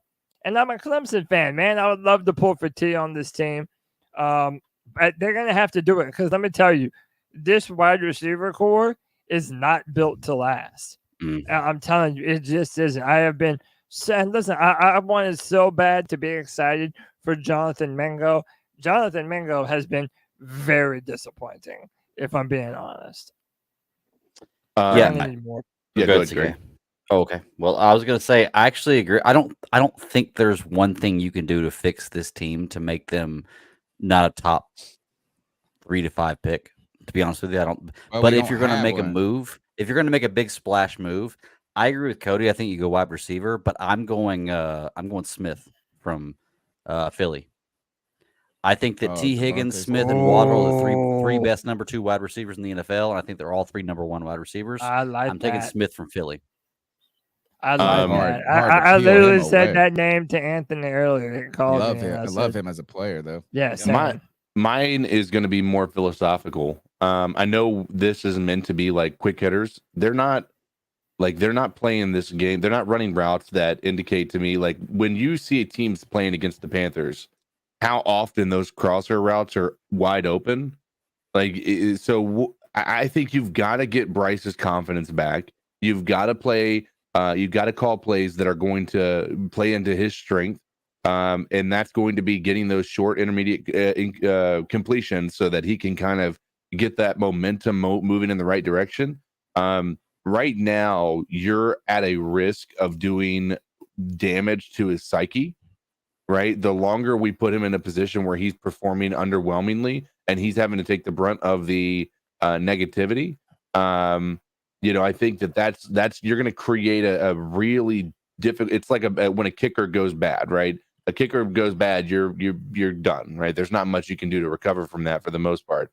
But I think a quarterback that's a rookie quarterback, if you get that in their mind that they're a bust, I think it almost as though they buy into it. You've seen it from time and time again from these guys who have incredible talent who just who flame out. So you've got to get him that those positive, you got to get the ball moving down the field in a positive way early on. So that's what I'm saying is getting those crosser routes, getting those quick, easy completions. I am identifying any player on this team that you don't see being an irreplaceable asset next year.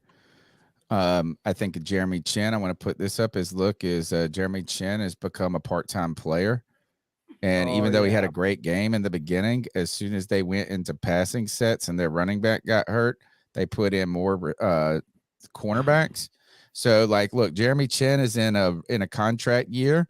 So I think if he plays and flashes some good things and you got a team that could benefit from a guy that could play like safety linebacker type position or something, whatever, maybe if you could get some value for Chin more not because I think you're going to acquire a bunch of picks, but I'm like, hey, you're not going to sign him next year if you don't see yourself signing him.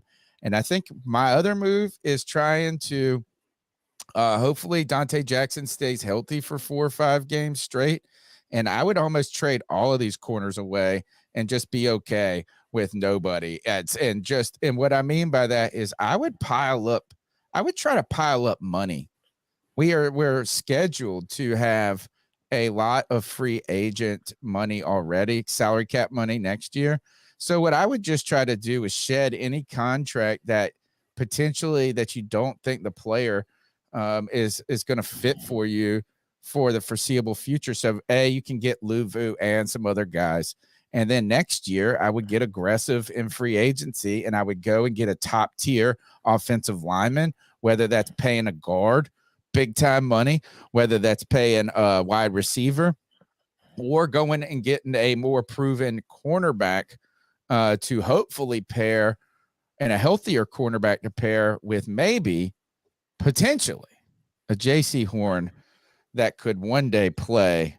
Maybe it'll happen. Hey, I want to say something, and people are going to get mad, and I promise you I don't care. Jeremy Chin's the most overrated player on this team, bro. No, he's not. People just Yes, been he crapping on is. him for the Yes, year he and a half. is. He may be Yeah, overrated, but I don't think he's the the- most overrated. I The think maybe like Shaq coaching Thompson. staff is literally telling you what they think of the man. Coming into this year, all that we were asking is, what position does Jeremy Chin play? Is he a safety? Is he a linebacker? A lot of people want him to play linebacker, and they're not even willing to put him there. Everybody knows that he's bad in coverage.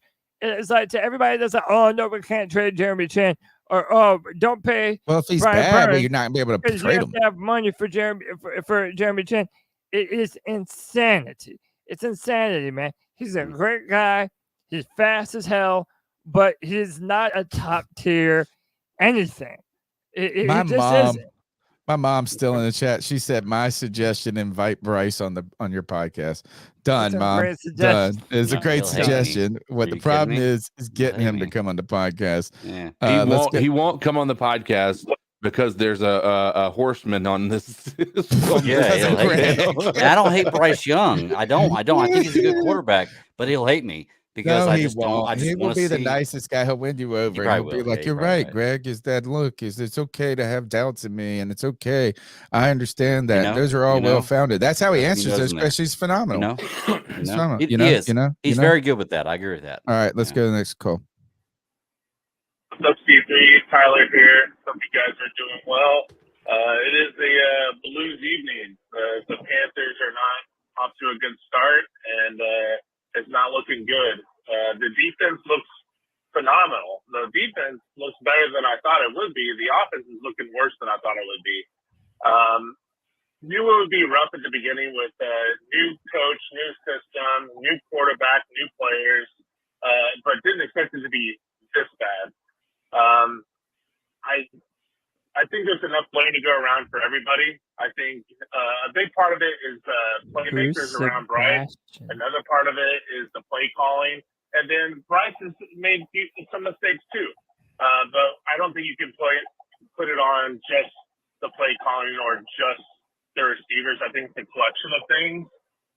The one thing I did not like, I mean, I kind of hope it's true, but the one thing I didn't like was when Frank Reich said that, don't worry, it's really close. It looks bad, but we're so close. We're almost there. It kind of gave me a Matt Rule vibes. I didn't like that, but I hope it does get better. It is almost there, but the receiver, I just think it's the weapons is the biggest thing in my opinion, but I think it's a collection of things, and I think it will get better as the season goes on. It's just starting 0-2. But then starting 0-2 in your division is not a good way to start. But there's plenty of football left. We'll see what happens. But the offense has got to step up a lot. It does not look good. So, T. Higgins, 2024, please. Hope you guys have a good one. Love your podcast. Keep pounding. Appreciate you, bro. Keep pounding. Yeah, I mean, I'm if y'all saw the thumbnail here, I can even put it up real quick. I put it in the thumbnail because so many people online are doing this comparison between Frank Reich and Matt Rule, and Greg, you were one of the people that originally you came down pretty hard on Matt Rule pretty much before everyone else. You see right there, I got the Frank Reich and the Matt Rule in the same photo. Do you see similarities between those two? I mean, yeah, of course there are. I mean, they're both white guys with, scruffy beards and, kind of old. Look, like, here's my thing too. And like, I'm not taking pride in this with Matt Rule. This is what I do with Matt Rule. I said, prove it. The same thing I'm doing with Bryce Young. I'm just saying, prove it. I'm not going to knock you if you do bad, or like if you do great, I'm going to give you credit for that. If you do bad, I'm going to knock you for it. And Matt Rule ended up being kind of garbage, and Nebraska's finding that out right now. Like, I don't want people to think that I take pleasure in being right about us being terrible. I'm just realistic, and I just want to see it before I call it. You know. All right, let's go to the next goal. Hey Tony, who's Sebastian? Hey guys, it's the girl that makes him howl, aka Joey the Blind Panther. I can't believe y'all even did a post game last night, knowing we were having the big show tonight. But hey, y'all keep grinding just like we keep pounding. Boy, that game was bullshit last night. And the fact that we only lost 20-17 makes it worse because they fucking suck too. It's not like, what were they doing? They weren't doing anything. Oh, I tell you what they were doing. They were doing shit that a blind person couldn't see coming. Literally everything the Panthers would do. I knew they was going to run Miles Sanders. That's all they did, run Miles Sanders. Even though he didn't get shit, they force-fed him the ball. Well, you got to keep running the ball. Why? You can't. And I'd like to know this. Like, why do coaches do that knowing that it's not doing well? Like, I don't know why. But you know what? And then I go to work today, and my buddy's like, I'm so mad at the broadcast for trying to make excuses for Bryce. And they're like, I don't know what he was listening to, but, you know. He was like, C.J. Stroud completes 64% of his passes, and he gets sacked the most in the NFL. But you know what? If he's going to complete them passes, then that means if he's going to complete 64% of his passes, then that means receivers are getting open. And you know what? Our receivers aren't getting open because the ground doesn't count as an eligible receiver. Okay? The ground does not count. But that being said, I'm not going to sit here and say that people like Greg are wrong when they say, what has he shown me yet? Okay? Greg has a point too, and I know, like, you know, and you know what? And I'm not going to sit here and say that I haven't been the one that was like, rah, rah, we're going to win the Super Bowl this year, whatever, blah, blah, blah, whatever. Yeah, I said that. Yeah. At the time, I believed it. And you know what? Maybe next year, maybe this year's just a foundation. We're getting better incrementally at times with like dynasties do. You know, dynasties didn't just happen overnight. And the one that, like the dream teams that won, look at the Bucks that won the Super Bowl overnight when they got Tom Brady. They're paying for it now. What are they going to do in the future? They're leading the division They right give now, so dude. much just to win one trophy. We're going to build slow. We're going to give our time to win multiple trophies. You better believe that. You better believe I'm pounding the table for us in the future, and this is a foundation year. Could we be good this year? Yeah, maybe. Are we 0-2? Yeah. Does it suck? Yeah. You know, is Bryce Young looking like a world beater? No. Look, I get his point, but the Bucks are 2-0, leading the division, and Baker Mayfield is throwing for 400 yards a game. So, like, let's not act like they don't have our quarterback from last year. Greg, he only beating did the that shit out of one the division game, right bro. now. He only did that one game. Hey, I'm gonna give Joey had a second call, but I'm gonna just give him his growl. All right, we're gonna get just Joey's growl here. Like, gonna do this right. I think that also Time to build, y'all, and be able to touch them. Anyway, guys.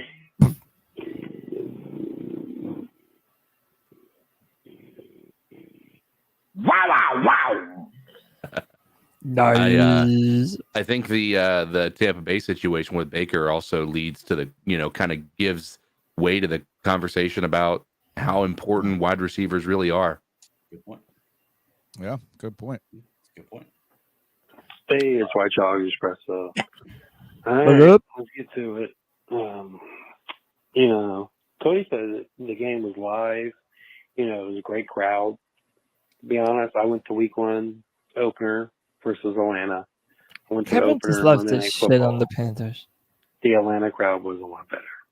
The environment was a lot better. Just a realist, man. It was, He's on it my wasn't side. even a contest. Like that Atlanta crowd was fiery. They were having fun. They were dancing. It was ridiculous compared to what we do in Charlotte. It was very disappointing. Bryce had some good throws. He had some bad ones. There's one time he threw it right in the dirt, and just a lot of people in the crowd were booing. They booed him. And, I said, it looks like AR was the one that was ready to start in NFL week 1. And Bryson, you just said, and honestly, the way the season goes, if we're on it, maybe we should have started Andy Dalton week 1. Oh If my y'all say God, these Kevin. receivers are trash. If y'all say the play calling is trash, Should we have won these maybe it was games best with Andy for Dalton? him to sit Yeah, a week. Or possibly. not a week, but sit the season. No. Let Andy Dalton go. But you couldn't Andy do it. Dalton is Trade off top his 10 stuff. all Yeah. time on passing yards. He's Don't not get out gonna of here be with that. better in this offense Top 10. than Bryce. Cody. Based on what? Cody. Terrible offensive weapons. Cody. No. You I almost dirty, knew exactly what you dirty, were going to say. nasty, disgusting human being. I can't believe you did that last night. Like, seriously, dude? Like, what Calling the you out, fuck man. is wrong with you? Calling you out. Like, I seriously think you need to go to therapy. Like, you are a disturbing, disgusting human being. I'm just going to leave it at that. Nobody needs to know what happened. Just going to leave it at that. I'm going to distance myself from you. I gotta step away from you, bro. Go get Can't- tested too. Can't be around you. Can't have it. Just gonna leave it. Kev, what you saw last night? Defense looked great. They held up as much as they could. I'm starting to turn around on my viewpoint with Brian Burns. And if we're a losing team by the trade deadline and somebody offers 2 firsts, I'm taking it. Hell yeah. If He may they be a offer great you player, but one we, first, are you taking it? We just traded so much for this rookie quarterback. And we need all the help we can get now. But, yeah, those are my thoughts.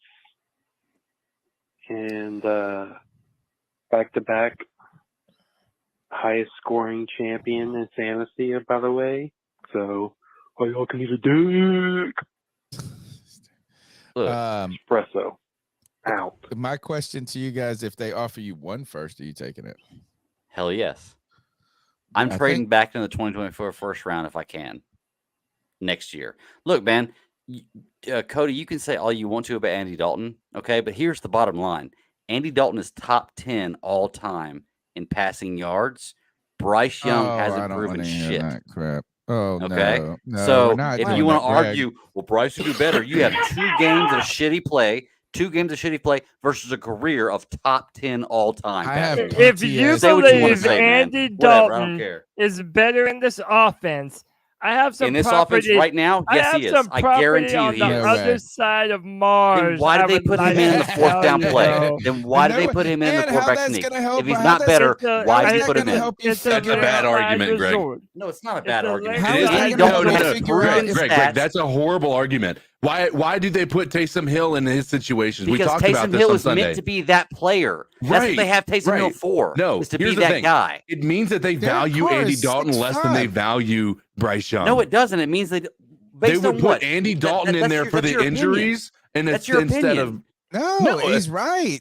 He's Why- right, He's not Greg. right. He's How could- right. I could say just as easily they don't think Bryce Young could do it, and they think Andy Dalton can. No, it's this. Is that it's Why a can I not say skill. that? No, But- no. because it's not Seriously. right, Greg. What Why is is it not Andy right? Because Dalton you don't want it to be? Greg, It's what no, is there's- Andy there's Dalton no- supposed give to me do an in this argument then. offense Give me an that argument that says it's wrong. Bryce isn't doing? It's wrong. What is I'll Andy tell you Dalton why it's going Give me to an do argument. in this offense? Why is it wrong?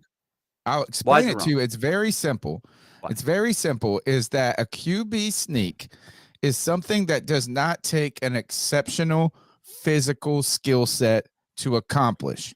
Okay. So Andy So Bryce Dalton should be able to do it, is right? no. Andy Dalton is capable of carrying out a QB sneak.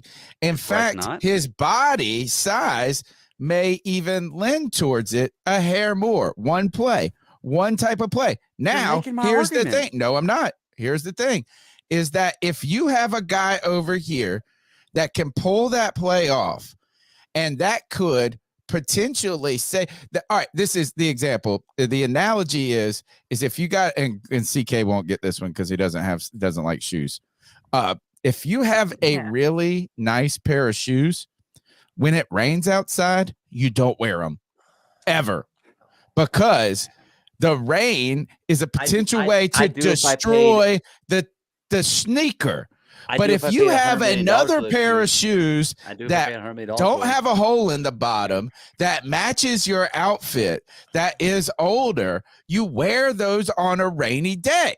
Okay. Let's talk about. So basically, Greg's argument is that he believes Andy Dalton's a better player, a quarterback. Than Bryce. Once again, you're twisting my words. That's exactly the ways. we were having. You're trying to have it both ways. You can't. No, have it I'm both not ways. trying to have it both you ways. You can't say No, that I'm he's not. 10 Y'all all-time twisting my passing words. yards, No. and then say that he's so much better. I than said Bryce and him Andy are on the Dalton same may be level. a better quarterback in this situation than Bryce Young is. That does not mean Andy Dalton will be that Andy Dalton is a better quarterback than Bryce Young will be. What is he supposed to do? Y'all Better twisting than my Bryce? words. Saying that though.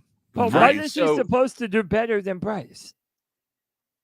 Well, he obviously One runs quarterback thing, sneak better. That's why they put him in. One he play, obviously ran quarterback Greg. sneak better. That's like why they put saying him in. this though. Hey, to be fair, I'm not even willing to fight on it. Let him do it. Let him say it. No. Here's the thing.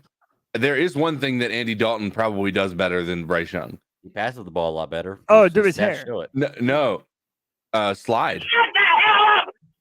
Oh yeah. you know, actually, Will you know Bryce what? Young CK? ever be top 10 all time in passing yards? We don't know. I don't have a crystal ball. Do you think right now, based on your Greg, two games, the podcast is based on your 3 two hours games long, that you Knight, think and he's you're gonna great? ask that question? I don't. Based on your two games that he's so great, do you think he's going to be top 10? Nobody has said that. Yes. We're not even saying he's so great. You said Yes. yes. You want to Here, fight it's that CK. I fucking actually fight. wanted to bring this up is with the slide thing, because he can't slide. No, he did it again. But no, I actually think his not sliding well in this case was a turf thing. Yeah, I was wondering about that as well. The cleat kind of stuck in the turf. Yeah, And I was wondering about that. The last slide was just silly looking, the first game or whatever, when we saw him do it. This one really felt like it looked better in execution, but you saw that heel catch. Yeah. And I'm sitting there going, that better not be a lampshade injury. What's up, C3? It's Anthony from Charlotte. I know I already called him twice. But this call is CK's just gonna simply lose for what his mind. Greg brought up. Great point. I think if we're really bad, you got to trade Brian Burns, ask for our pick back, and then just institutionally tank. Get Marvin Harrison Jr. I want him on the team. Hell yeah. Get Marvin Harrison. That dude is a generational receiver, and then we roll, man. Wait until we And have to then we roll, listen to because I'll tell Greg you on what, that one. Our defense last night looked pretty good. I don't think Brian people can Burns argue only that got one. one pressure. I mean, we got 4 sacks last night, and he wasn't a part of it. Like, this defense is good. Like, I don't think he's as detrimental to the defense anymore as we thought, because we have scheme. We have an actual defensive play caller that knows what he's doing. The other thing is we didn't even have J.C. Horn. Give me your thoughts on that. Trade Brian Burns to the Bears. Ask for the pick back. Get Marvin Harrison Jr. and we roll. Anthony from Charlotte, keep motherfucking pounding. I don't think it's. Give him the clap. I think that I think the Panthers may be indicating that they're willing to consider that now. If you're not signing them to the money, and that indicates that you think that what he's asking for is an overpay. If not, we're going to lose him next year, right? No. Well, technically, no. You could franchise tag him if you really wanted to. So that is, and I think this though is while defensive ends are really hard. I don't think you can replace Brian Burns through the draft immediately unless you're in a top 5 position and you Which get we're not. Yeah. Right. Exactly. But if you have a bunch of money, you could go get 2 players like Zach Crosby type, you know what I'm saying, where you're not paying 34 next year because of inflation, like Cody's saying. And Cody's right, is if he balls out this year and you get another year of inflation at the position, it's going to be even more expensive. It's like $36 million a So year. I don't think it's outside the realm of possibility. Next call. We're getting to the short end. We're getting to the end, guys. Cody, CK, hold on, CK. It was me, For me. C-Dog, 1983. What up, TV. C-Dog? And, man, I got to say, man, the highlight of my night was goddamn Tony and goddamn Cody arguing about goddamn Bryce's performance last night and everything.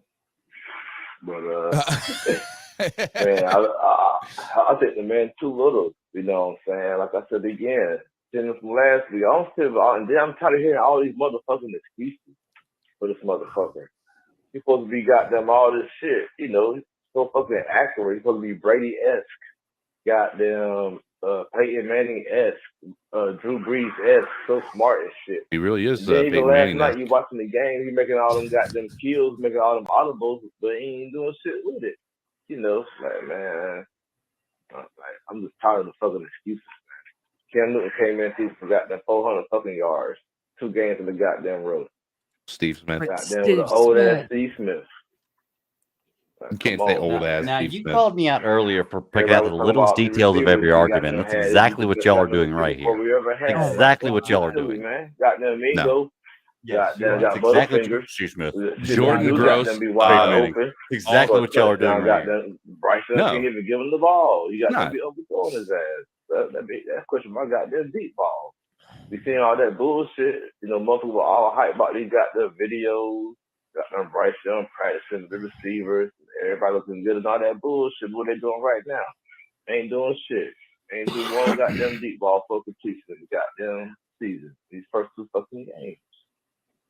Right now, man, Bryce Young don't look better than the fucking back corral right now. Like, what the fuck are we talking about here, man? We got to do PrizePicks. Like, that shit crazy. Thank you, feel like Kev. it's getting loud tonight, man. Holy cow. Listen to Y'all this, are trying guys. to bring up this Peyton Come Manning. in here, man. Make sure you hit the like button. Make sure you subscribe to the goddamn content. You know what I'm saying? Them boys goddamn going 10 years strong. The longest running Panther podcast out here on YouTube and Rumble. So on. And they got the goddamn game simulation. You know what I'm saying? I love those. Appreciate you, bro. You know? But it's gonna be a long year, man. Everybody buckle up. Make sure you got some good weed, some goddamn beer, some good liquor. Don't sound something and just be fucked up, man. Then Frank Reich fucking trash. And why this motherfucker trying to call plays? Like, man, I can go on so long about this shit, man. But he was the wrong fucking hire. You know, like, why you got that hire Thomas Brown boy and let Thomas Brown cost some plays? This dumbass shit. Dumbass retarded ass shit, man. But we still got the same owner. Man, it's depressing and embarrassing. Thanks a lot, C-Dog. He is a brand ambassador. We appreciate it. C-Dog, man, you're a great friend of the podcast. Don't forget that if you are interested in playing daily fantasy football sports, PrizePicks is the way to do it. PrizePicks.com. Use the promo code C3. They will match your first-time deposit bonus up to $100 if you use that code. So you put in $100, you get $100 in promo funds. You put in $99, you get $99 in promo funds. One of our C3 PrizePicks specialists, White Chocolate Espresso, just won $250 using his fantasy skills because he doesn't know football. It turns out he knows the WNBA.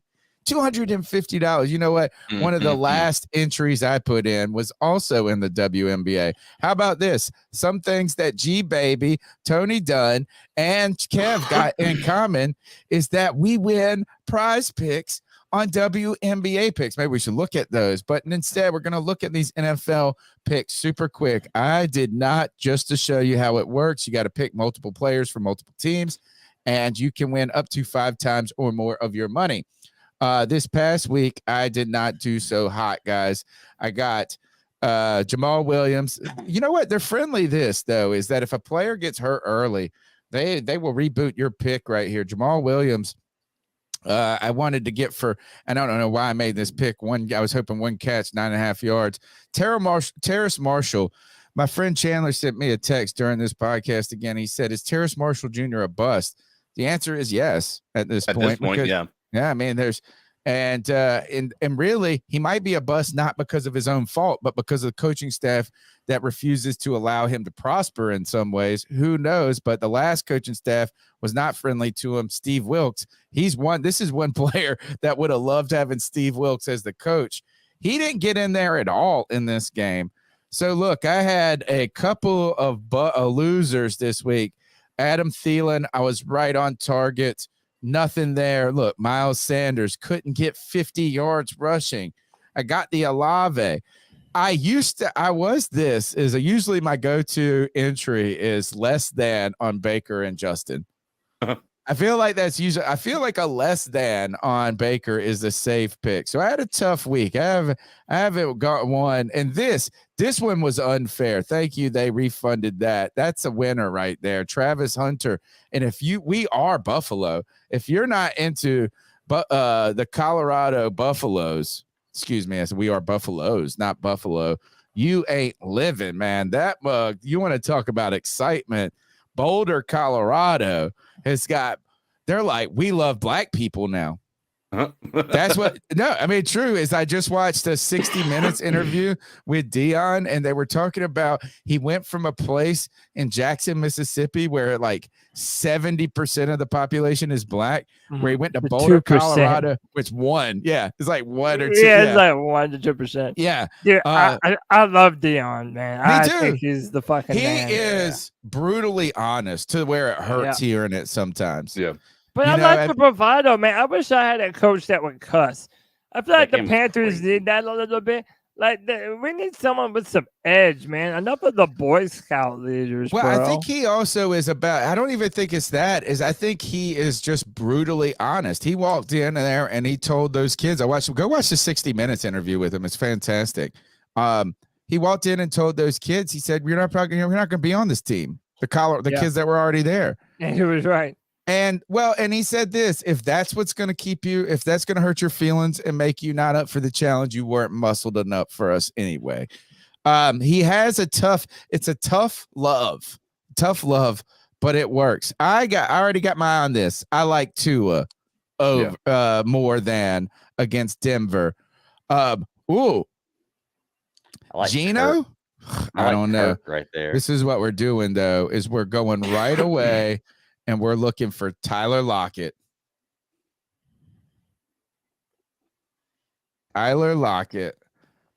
Yes. These are my plays and you guys want to see the Panthers numbers? We need to, because that's what we promised you. We're going to do some Panthers look here. Almost is Lamar 220 seems like a mountain to climb. Daniel Jones 213, is that a mountain to climb against San Francisco? Maybe.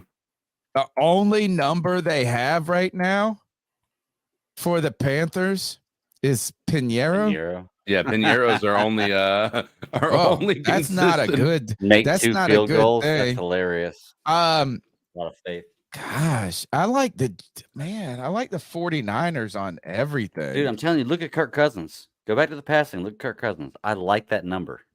What is Kirk Cousins? 283. It's the Chargers. The Chargers have given up a shit ton of points. Kirk Cousins is one of the best passing quarterbacks in the NFL. He's not one of the best, but every year he gets a high number though. 20 yards. He has Jordan Addison and what's his name? That's a less than right there. The one everybody wanted to pick first round this year. Justin Jefferson. Yeah, Justin Jefferson with the first pick ever. God, so stupid. This is a more than right there. Who you guys like? Give me one more. I need to make some money back. I like Kirk Cousins, man. Like that's what I'm not picking that. I don't feel good about that. Do receiving yards.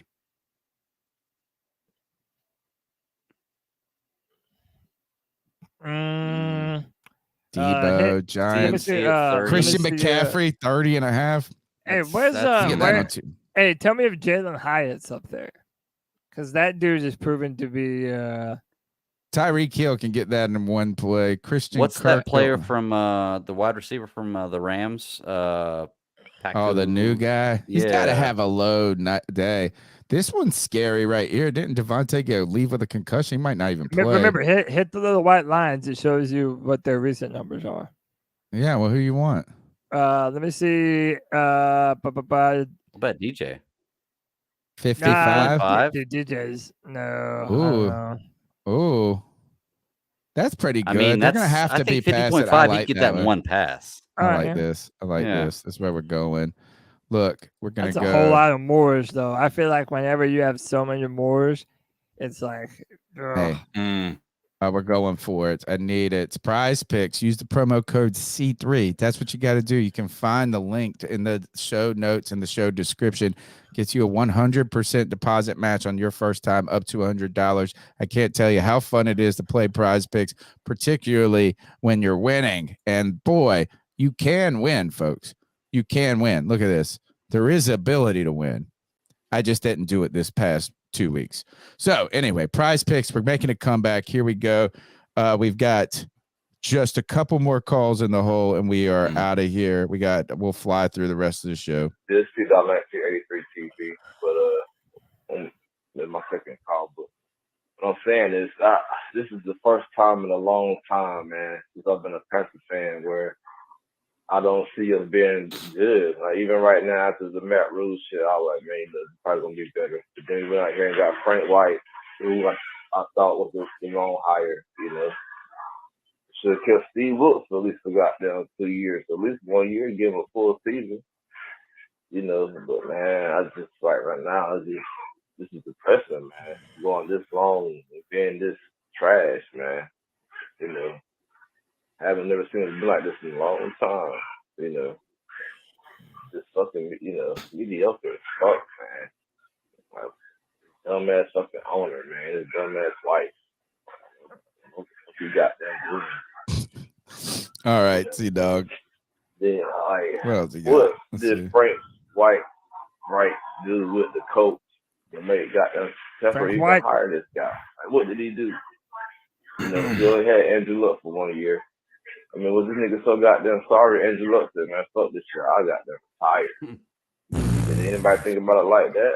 Said Andrew Luck said, fuck this shit. I'm wrong. That's I don't know. Only the sit down. Then he got fired around the same time he fired Matt Rule. Like, come on, man. I just don't understand, man. I wish you can goddamn go get What if Bryce Young just retired? But I don't know when it's gonna be good. I'm tired of doing this same other bullshit, man. Every year, you know, like, man, just change it up, man. I don't know, man. This is real depressing, man. I don't know when it's gonna be good again.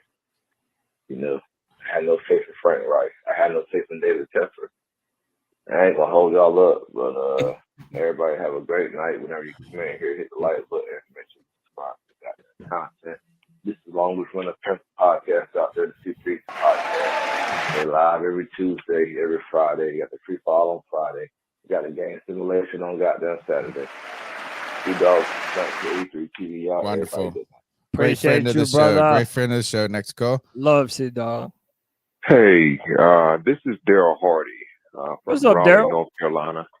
I just want to start off by saying I think this show was awesome. I think you guys are doing a great job. Thank you. Thank you, man.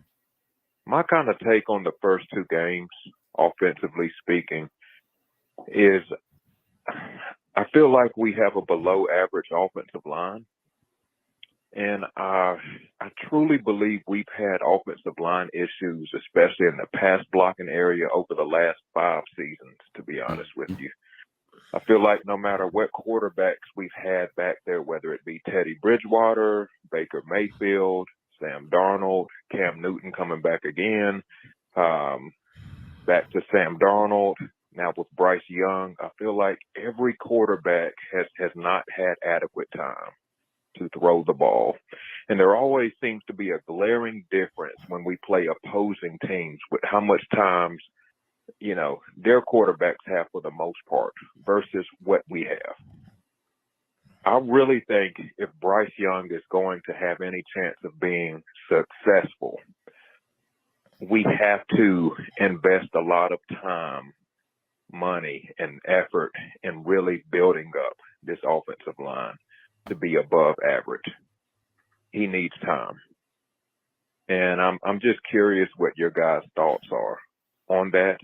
I feel like run blocking wise, our offensive line is decent. I would say average. Pass Cody, blocking this is wise, your call. I feel like this has been a glaring issue, and it just bothers me to see Bryce Young get hit the way he has over the last 2 games. And I'm just curious what you guys think. I'm to the point I've even said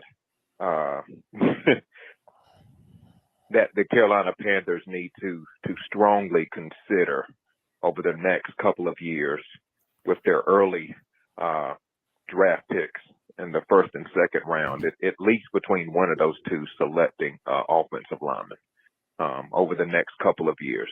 Strong investment. Anywho, look forward to hearing your thoughts, and have a good evening. Great call. Yeah, behind the line, I mean, our guards, we're missing Brady Christensen and Austin Corbett.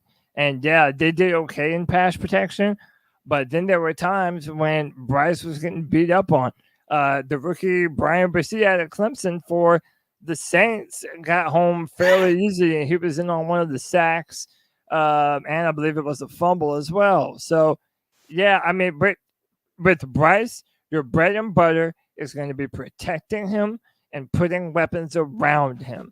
In fact, it's the one benefit of having a quarterback that's 5'10", 200 pounds, because it is your job to make sure that he always has the best protection that money can buy. Whoa. Did you just try to spin off the fact that you have to protect him superiorly as a benefit this for a long time? As a is benefit that to when you have have a a quarterback quarterback that is I get that. who I get isn't- that. The same thing but they y'all did with listen to Drew the comment. Brees. Listen to the comment. You're saying he has to have a superior offensive line to No, succeed. what it does That's is not it a makes benefit. you mentally aware That's not a of the benefit. importance of. Yes, it is. But it's Everyone here's the needs a thing. good offensive line. Look, Everyone. first you had a guy who was a big quarterback in Andrew Luck who did not get protection and got injured and out of the league early, and he was tired of rehabbing. Frank Reich was a part of that. He saw that. Another thing is the Colts were a little too late on drafting the offensive lineman. Remember, just like Dallas did. Dallas had a terrible offensive line for Tony Romo, and then they figured it out. And then they just started drafting all these offensive linemen. The thing that what Cody is saying, Greg, is that what we said for years when it came to Cam Newton, because he was a tank, gave you the luxury of putting Byron Bell at left tackle. How'd that work out? Well, that's the point. It's not a luxury. It's not a luxury if it He doesn't made work it out. work. He made chicken For salad 1 year. out of chicken shit. But how about 1 this? year. Did you ever see Tom Brady with a terrible line? Did you ever see Peyton Manning with a horrible line? Did you? No. Once you know that these guys are pocket I get what you're pocket saying. passers, and that then what you do is you prioritize protection rather than saying, "Oh, Cam Newton can survive. He's mobile. He'll do it." That's what he's saying, Greg. Everyone We don't needs need to get in an I get argument. it. It's That 12, is not 18 a at best. benefit. That is not But a Lamar benefit to having a Jackson- worse Yes, cornerback. No, Lamar what he's saying Jackson is it's a is not as- philosophical benefit Right, to the way you draft, Dude. because it's going to always make you more cognizant Well, I guess of the philosophical benefit is that we Right. draft better wide receivers, It's so we not have a even better quarterback. We philosophical. draft better If you tight have ends. a- We if- draft better Greg, running backs. If you have a quarterback That's a benefit. like Lamar Jackson, they're going to be able to get away from pressures and be able to do a lot of those different things that a pocket passing quarterback isn't All going right, to let's do. go through these calls, man, and get out of here. We got we're not going Guys, hey guys, it's Connor calling in. What's up, the Connor? first time I'm calling in a while. And the thing that I want to call in about is how disgusted I am at the fact that Frank Reich still allows himself to call the plays, and how Bryce We're Young calling your still parents. stepped in and asked What'd you Frank say? Reich to He let didn't say Thomas that. Brown. He didn't say the F word? I'm I thought he also said- extremely No, I thought he frustrated said about the fact disgusted. that Oh. our receivers just cannot get a separation, and our rookie second-round receiver will not get any targets. That really shows incompetence right there. You're I feel right. like He that we said would have been disgusted. so I much see it better on off at Twitter. this point with DeAndre Hopkins. Thanks, Connor, for the call. Let's get these last. Hey, it's White Chocolate Espresso again. I had We to call only in the paying second this time to because clear you some pay us shit up. money. All right. People whining, complaining that Scott didn't get him enough help, didn't get Bryce enough help. I am sorry. Scott got the best receivers available in free agency. DeAndre Hopkins was never going to sign here, people. He even said it in an interview. Remember? Man, Detroit didn't want me. Man, the Lions didn't want me. Man, the Patriots didn't want me. Like, he never once said, man, the Carolina Panthers don't want me. Like, he was never going to, I don't care, we can throw him the back. No, he was never going to come here. He didn't want a rookie. It's just plain facts. the best we could do was Adam Thielen, DJ Chark. That was literally the best was available in free agency. You want to judge Scott on trading up for DJ Johnson? Go ahead. Yeah, go ahead. You want to judge him for drafting Mingo? Yeah, go ahead, whatever. But yeah, that was the best free agent the Carolina Panthers were going to get. Like, you got to remember, they got to want to come here, people. They got to want to come here. They have to And feel we have wanted. to beg, basically. They have to Adam feel Thielen come here wanted. and throw them a good bag. So, yeah. Well, this is Calm the down problem. with When you're the, not a good oh, team, we you got to didn't give pay him more enough for weapons. free agents, and you We got. gave them the best we could. Period. Peace. Okay. All right, last call. Here it goes. All right, so like I listened to the previous caller, and I'm just like, yeah, there's no way Chicago's trading our pick back from Brian Brins. No way that happens. Yeah. And like man, I'm just like, I can hear I Sea think Dog we in the should background. recoup the capital, but I don't think we're gonna get our pick back. I just wanted to point that out. All right, thanks a lot. Great calls Appreciate you, bud. tonight. A lot of calls, man. There's been a lot of interaction with the C3 Panthers podcast throughout the night. I do want to. We're not going to go into depth. We actually had so much. We're going to have to start getting some more Wednesday and Thursday shows to break some of this up. We don't even got to play the bumper. I wanted to play one. I want to talk about one story that I saw when I was going through this. This is bizarre, bro. Missing former NFL player Sergio Brown reportedly surfaces in Mexico. Okay, so I see the headline and I go, hey, this happens sometimes, like when I was in Key West, there was one floor, like we went to the Florida, like we were in Key West and like they had just, like you go there and get lost. Like, so this former player just went and turned into like basically an alcoholic homeless person in Key West, right? It happens to people in Key West. I don't know. So I'm like, oh man, a former player, kind of just goes off the grid or something. And then I started reading this. And this is wild, bro. And it's even more wild after I did what I didn't even put in the clip that I'm going to tell you about next. It says this: former NFL player Sergio Brown has reportedly surfaced in Mexico after his family reported him missing this week. I'm like, okay, yeah, well, perfect. Myrtle Brown, the former safety's mother, was found dead on Saturday. Police located the body of Myrtle Brown, 73, near a creek outside her home in suburban Chicago. Authorities were called when her friends and family were unable to contact Myrtle or Sergio. According to CNN, the cause of death was ruled a homicide.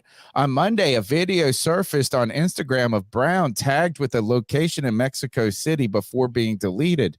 In the video, the former Bills player went on a rant during which he claims he believed his mom was on vacation. Fake news, Brown claimed, tagging ESPN. It has to be the FBI that came to my house on Bob Marley's death day with the 511 haze and gas unwarranted. They kidnapped me twice from my home, the Maywood Police Department. It had to be the FBI or the Maywood Police, he said. I thought my effing mom was on vacation.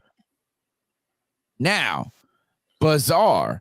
And now there's rumors that on a Ring camera bell or something, he's seen burning her clothes. This story is freaking wild. Yeah, Sergio, I mean, whoa, and whoa. My mom was the first person to send me this story. She asked like, me if don't I do heard this about to it. me. Yeah, right. Yeah, that's wild, man. All right, I couldn't get. All right, that's the news for us tonight. We've got that's the show. We got one final segment to rock through. It's the C3 Panthers Podcast, the longest running Panthers podcast. Somehow we got out of here by 12:24. CK is over there, man. He is itching to go because he stayed up late with me last night doing the post game show. Yes, Greg. Yeah. Greg, you'll stay here and argue till the sun comes up. You're damn right I will. CK will be like, I gotta go to bed. I got a little baby in the house. but we got to get some ice ups in real quick. Cody, Lack, let's ice some fools up.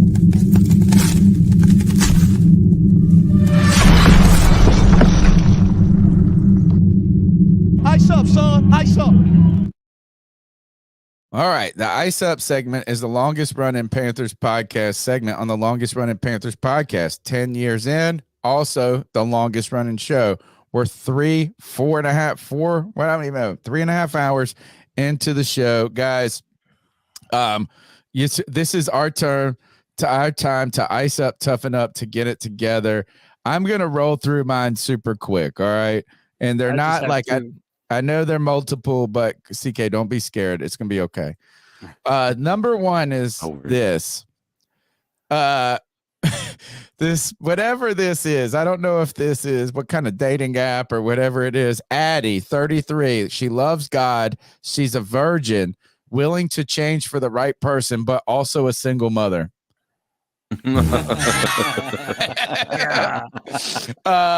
So Addie, I'm glad that your baby daddy didn't take your virginity. This one I thought was weird. I took my girlfriend's little sister out on a date so she knows how a guy should treat her when she gets older. This is bizarre, and the ice up to this weird nonsense. And all the comments were like grooming. Yeah, 100%, dude. That's this is my favorite one right here. Don't do this.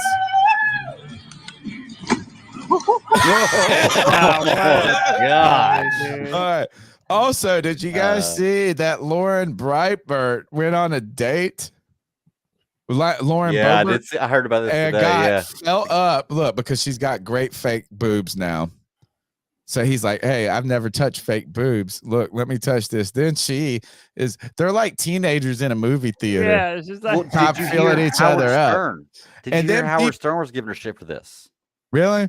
Well, Yeah. a lot of people Howard were Stern. talking about this. Is like, oh man, you had to use an infrared camera. Leave the girl alone. Well, what's even also first of all, the pictures of her floating around. Those fake boobs make her look crazy hot now. She did not always have those boobs. Second, this guy who is feeling her up owns this bar who had a transgender, what do they have it when the transgenders do a show? Drag show. So she comes out against she's anti-drag show. She's talking about how in public they're sexualizing the world. She's in public sexualizing the world with someone who made money off a drag show. And this one right here is not an ice up pick, but a congratulations to this dude.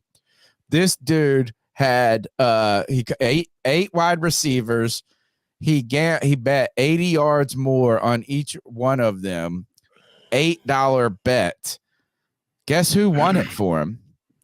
Chris Olave. Oh shit. $8 wager paid out $59,000. Yeah. That's not an ice up. That's a fire up, bro. You're the man. Ice up. Those are my picks, guys. You're up. Yeah, man. All right. So mine, I'm just gonna warn you now. It's pretty shitty. Oh no. Did they blur her face out, or is it just bad lighting? 3. Are y'all ready? 3, 2, 1. Let's go, boys. Let's go, girls. Come on. Get in. Devontae, all the way. Stay in. Y'all got this. Let's go. Is it cold? Go! Oh, she pooped. Oh my god, dude, she shit all over the place. And the girl right next to her doesn't even know what's happening, dude. Oh man. Nope, had to hit her too. Yeah, I mean it was an ice bath. I mean, they were already on ice, technically. But yeah. Don't she shit in an ice bath. ice. Yeah, literally she shit in the ice bath. Last one. Very simple. Apparently, there's a dude who is going around to these escape rooms and just put in a lock on the door. And What a great joke. Dude, he's locking them in, and then he's giving them a clue on a piece of paper how to unlock the door. I love it. And look at the frustration on your face. It's like, all right, you're fucking kidding me. Oh, dude. I don't know whether to ice him up or to congratulate him. I like the creativity. I know. Imagine you're a worker that lives there. You're about to go home, and then someone does this shit to you. Oh, man. Look, I just did an escape room for the first time a couple weeks They're ago. They are fun. I would laugh my ass off if somebody did that to me when I was trying to walk out the door. All I'm not right. an employee there, so. Why, Kevin? You must have done it together. Does anybody else got ice up picks while we're here? I do. I actually have two. Nice. Yeah, I came into the night with at least one. Another one developed throughout the night, but I got ice up JJ for his little weak ass backtrack he tried to do last night on the show, and he tried to call and make an excuse for it tonight. But I don't care, dude. I'm pulling tape for Friday free for all of you giving me shit about liking CJ Stroud, and then your little backtrack means nothing. So you've been pulling for Bryce Young this whole time. You've been giving me shit for Bryce Young this whole time, and now that Bryce Young is playing like shit, you want to try to backtrack to sound good. So I'm not letting that happen. You're not off the hook. I'm icing you up, and then throughout the show, I gotta say, man, Cody and Tony, I'm icing you up. Oh God, I'm icing you all up because a few minutes ago, Cody literally just tried to argue that because Bryce Young is small and not a great quarterback, that's a benefit. That's a benefit for us. Okay, guess what? CJ Henderson is a terrible wide receiver or a terrible DB. That's a benefit for us because we should draft DBs. My car broke down. That's a benefit for me because I should get a new car.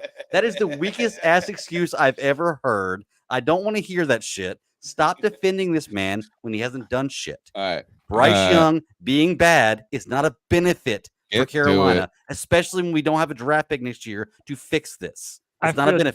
There is no argument. Ice up. All right, he said ice up. Look, everybody's with you. Tim Estes is with you. CK, you got one? I do. Oh, wow. I do. So there's this artist a couple years ago that and this is another country, some Copenhagen, some place over there in Copenhagen. Jens Hanning was supposed to create works of art with a $76,000 whatever they call that to pay artists to patronage or whatever, right? Yeah. But instead, the artist created a piece of art that was a blank canvas that they named "Take the Money and Run." And so they sued the artist, saying it was a breach of contract. They won. The artist is required to give the money back. That's great. I thought that was funny. So I'm just saying to the museum and that artist, "Ice up, son."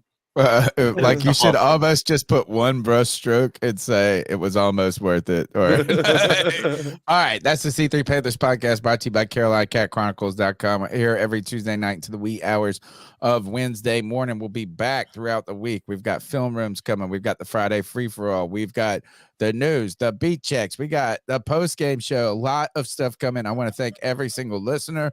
All the donations tonight were incredible. You make us feel great. The calls are overwhelming. Overwhelm us with the likes, the shares, subscribes. You see the names. You see how to reach them on the screen. Cody Lack, take us out of here. C3 Nation. Until next time, keep pounding.